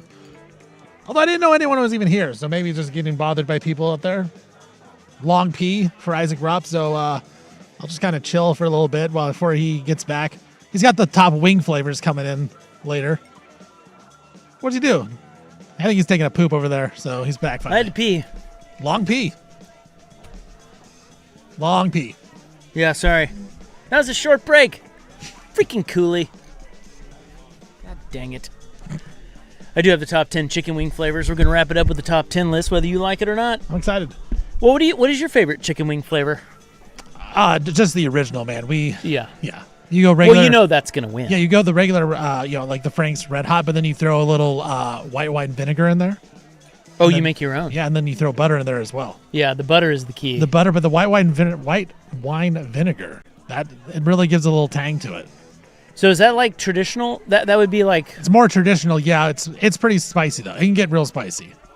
So what's interesting is, I'm just going to give you number one right away, because I think a lot of people would be disappointed with number one if I... Oh, disappointed? Well, no. If I had this long build-up to it, you'd be like, oh. Because the buffalo wing is actually... that's number one. It should be. Yeah, I mean, it's universal, but I think a lot of people wouldn't think of that as a flavor. They would think of that as just the way they always are, but it's not. Like, think of a plain wing, and then what do you do to the wing is the flavor. And the classic buffalo wing, just, I mean... Can't beat it. Next level. You cannot beat it. You're so right. Number 10. Southern fried chicken style wings. Breaded. Think KFC. Okay. These are more popular down south. Hot honey sriracha or chipotle spices. I'll just lick you. Who will lick you? All right, so hot honey. And Number 9 is lemon pepper. Love a good lemon pepper. Very good. Tell you what, we talked about avocado earlier. Hot honey is having a time right now. It is? It's everywhere. Like, what is hot honey? What does that mean? It's just honey that's a little spicy, but like it's everywhere. What are we putting it on? Just every flavor. Like there's hot honey, like chips, or I think there's hot honey like on top of pizza and stuff like that. Like it is like you just can Google hot honey at like restaurants and fast food places. It's everywhere. You a big honey on crust guy? Pizza crust? No. I am. Honey? No. Yeah. No. It's a thing. I didn't know that. I've never tried it. What do you like to put on your crust? For pizza? Yeah. Like, because, you Just like garlic and stuff? I don't know. I didn't know you're supposed to decorate your crust. Well, you're not supposed to decorate it. But do you just eat it plain? Sure. I like to have crust with something. No, I don't add flavor to it. Whether it be honey, sometimes hot sauce. So you'd like a hot honey. Would I? I think you would. You just said you like spicy and then honey. I do, yeah. All right, I'll try it. Hot honey. I just said that from reading this list. Never heard of it before. It's having its day right now. Okay.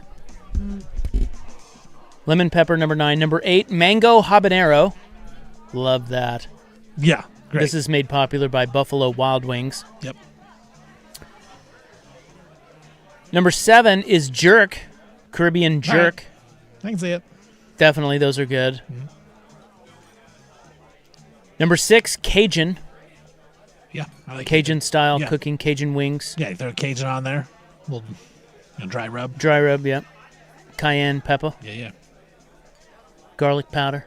Love it. I love it spicy. Do you like spicy? Yes. Food? Yeah. I do. Yeah, I do too. I can handle some good spice. I can too. If it gets a little too spicy, then you have problems, but I love a good spicy. I disagree with number 5 because it's just personal taste, not a huge fan. It's the sweet chili. Top 10 chicken wing flavors. You like sweet chili sauce? I do. Yeah. What do you put that on? Put it on wings. But outside of wings, like, you know? There's not much else you put it on. Exactly. But on a wing, it's really delicious. I don't really get the sweet chili thing. Number 4 is teriyaki. Ooh, all right. That's a little, on a chicken wing? A little basic? Yeah. Teriyaki chicken wings? See, I don't want, I'd rather just have regular teriyaki chicken. Teriyaki chicken and rice, give me that over on a wing. I take a lot of those flavors over a teriyaki chicken wing. Really? Yeah. That's controversial. Is it? I think it is. All right. Yeah, I would take a mango habanero, a lemon pepper over a teriyaki chicken wing for sure. Number 3 is my personal favorite. Parmesan garlic? Yes. The garlic parm. Yeah. Oh, my God. So good. It is so good. As a matter of fact, that would be my number 1. Yeah, sweet chili Doritos, by the way. It's one of the best, maybe the best Dorito flavor. It's purple bag. Whoa, be careful.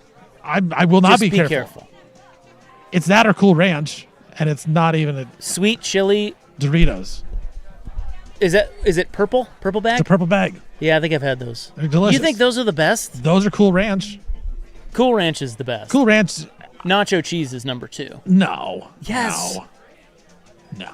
You're overlooking the nacho cheese Dorito. I think you're underlooking the sweet chili. All right, you know what? I'm going to pick a bag up on my way home. Cool Ranch, I'm with you. Cool Ranch, I'll give that number 1.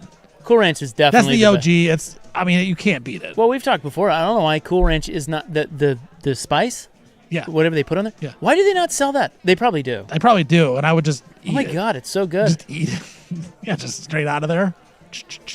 The garlic parm chicken wing. Yeah. Bro. Bruh. Number 2 is barbecue wings, of course. Again, I think that's a little overrated. Yeah, it would be lower on my list. Right. It's a little too basic. That and the teriyaki would be a little lower on. We need a little yeah. Again, I love teriyaki, but I want it lower. I just want it by itself as its own meal. I don't want it on a chicken wing. See, you know what I'm elevating? I'm elevating lemon pepper. Yep. I'm elevating Caribbean jerk. Mm-hmm. And see, I'm elevating Cajun. Mango habanero. See, I'd do lemon pepper and I'd go Cajun. I'd elevate those. Okay. With a sweet chili right behind that. Okay. And of course, number 1 is buffalo wings. So I think my top 5 would be buffalo. Yes. Garlic parm. Yes. And then it would probably be a Cajun, lemon pepper, sweet chili. Round out my top 5. Okay. Can't get behind the sweet chili, man. And those are the top chicken wing flavors in the United States. Now we're getting Doritos recommendations. New gray bag of Doritos. Sweet, tangy barbecue. Gray? Yeah. What is this? What is this nonsense? I'm going to try this. Do you think they should have a new line of Dorito flavors? I feel like they always come out with new flavors anyways. Yeah, but they never work. We always go back to the classics. We go back to the blue bag of Cool Ranch. Yeah, I mean, nacho cheese, Cool Ranch. I guess they have spicy sweet chili. I've had those. Those are good. Spicy nacho. The spicy nacho is good too. What's the difference? It's the nacho cheese, but it's just spicier. It's got a little kick to it. Have you had Flamin' Hot? Not Doritos. I mean, like Flamin' Hot Cheetos I've had back in the day. Dude, I'm reading that they have ultimate garlic parm. Whoa, Doritos? Did you know this? No, I didn't. Yeah. Doritos technology is really evolving. Doritos just quietly launched a brand new flavor that's even better than the classic Cool Ranch. No. Garlic parm. Okay. Ultimate garlic parm, bro. We need to go Doritos Friday. We need to get sponsored by Doritos. Doritos Friday for sure. It looks like the bag is white with gray stars on it. I want to look at this up here. For America. $2.50. That's right. Freedom. Yeah, right there. Look at that. Look at that. I like the bag too. That's a cool looking bag. I got to try that. Stat. That's a cool looking bag, man.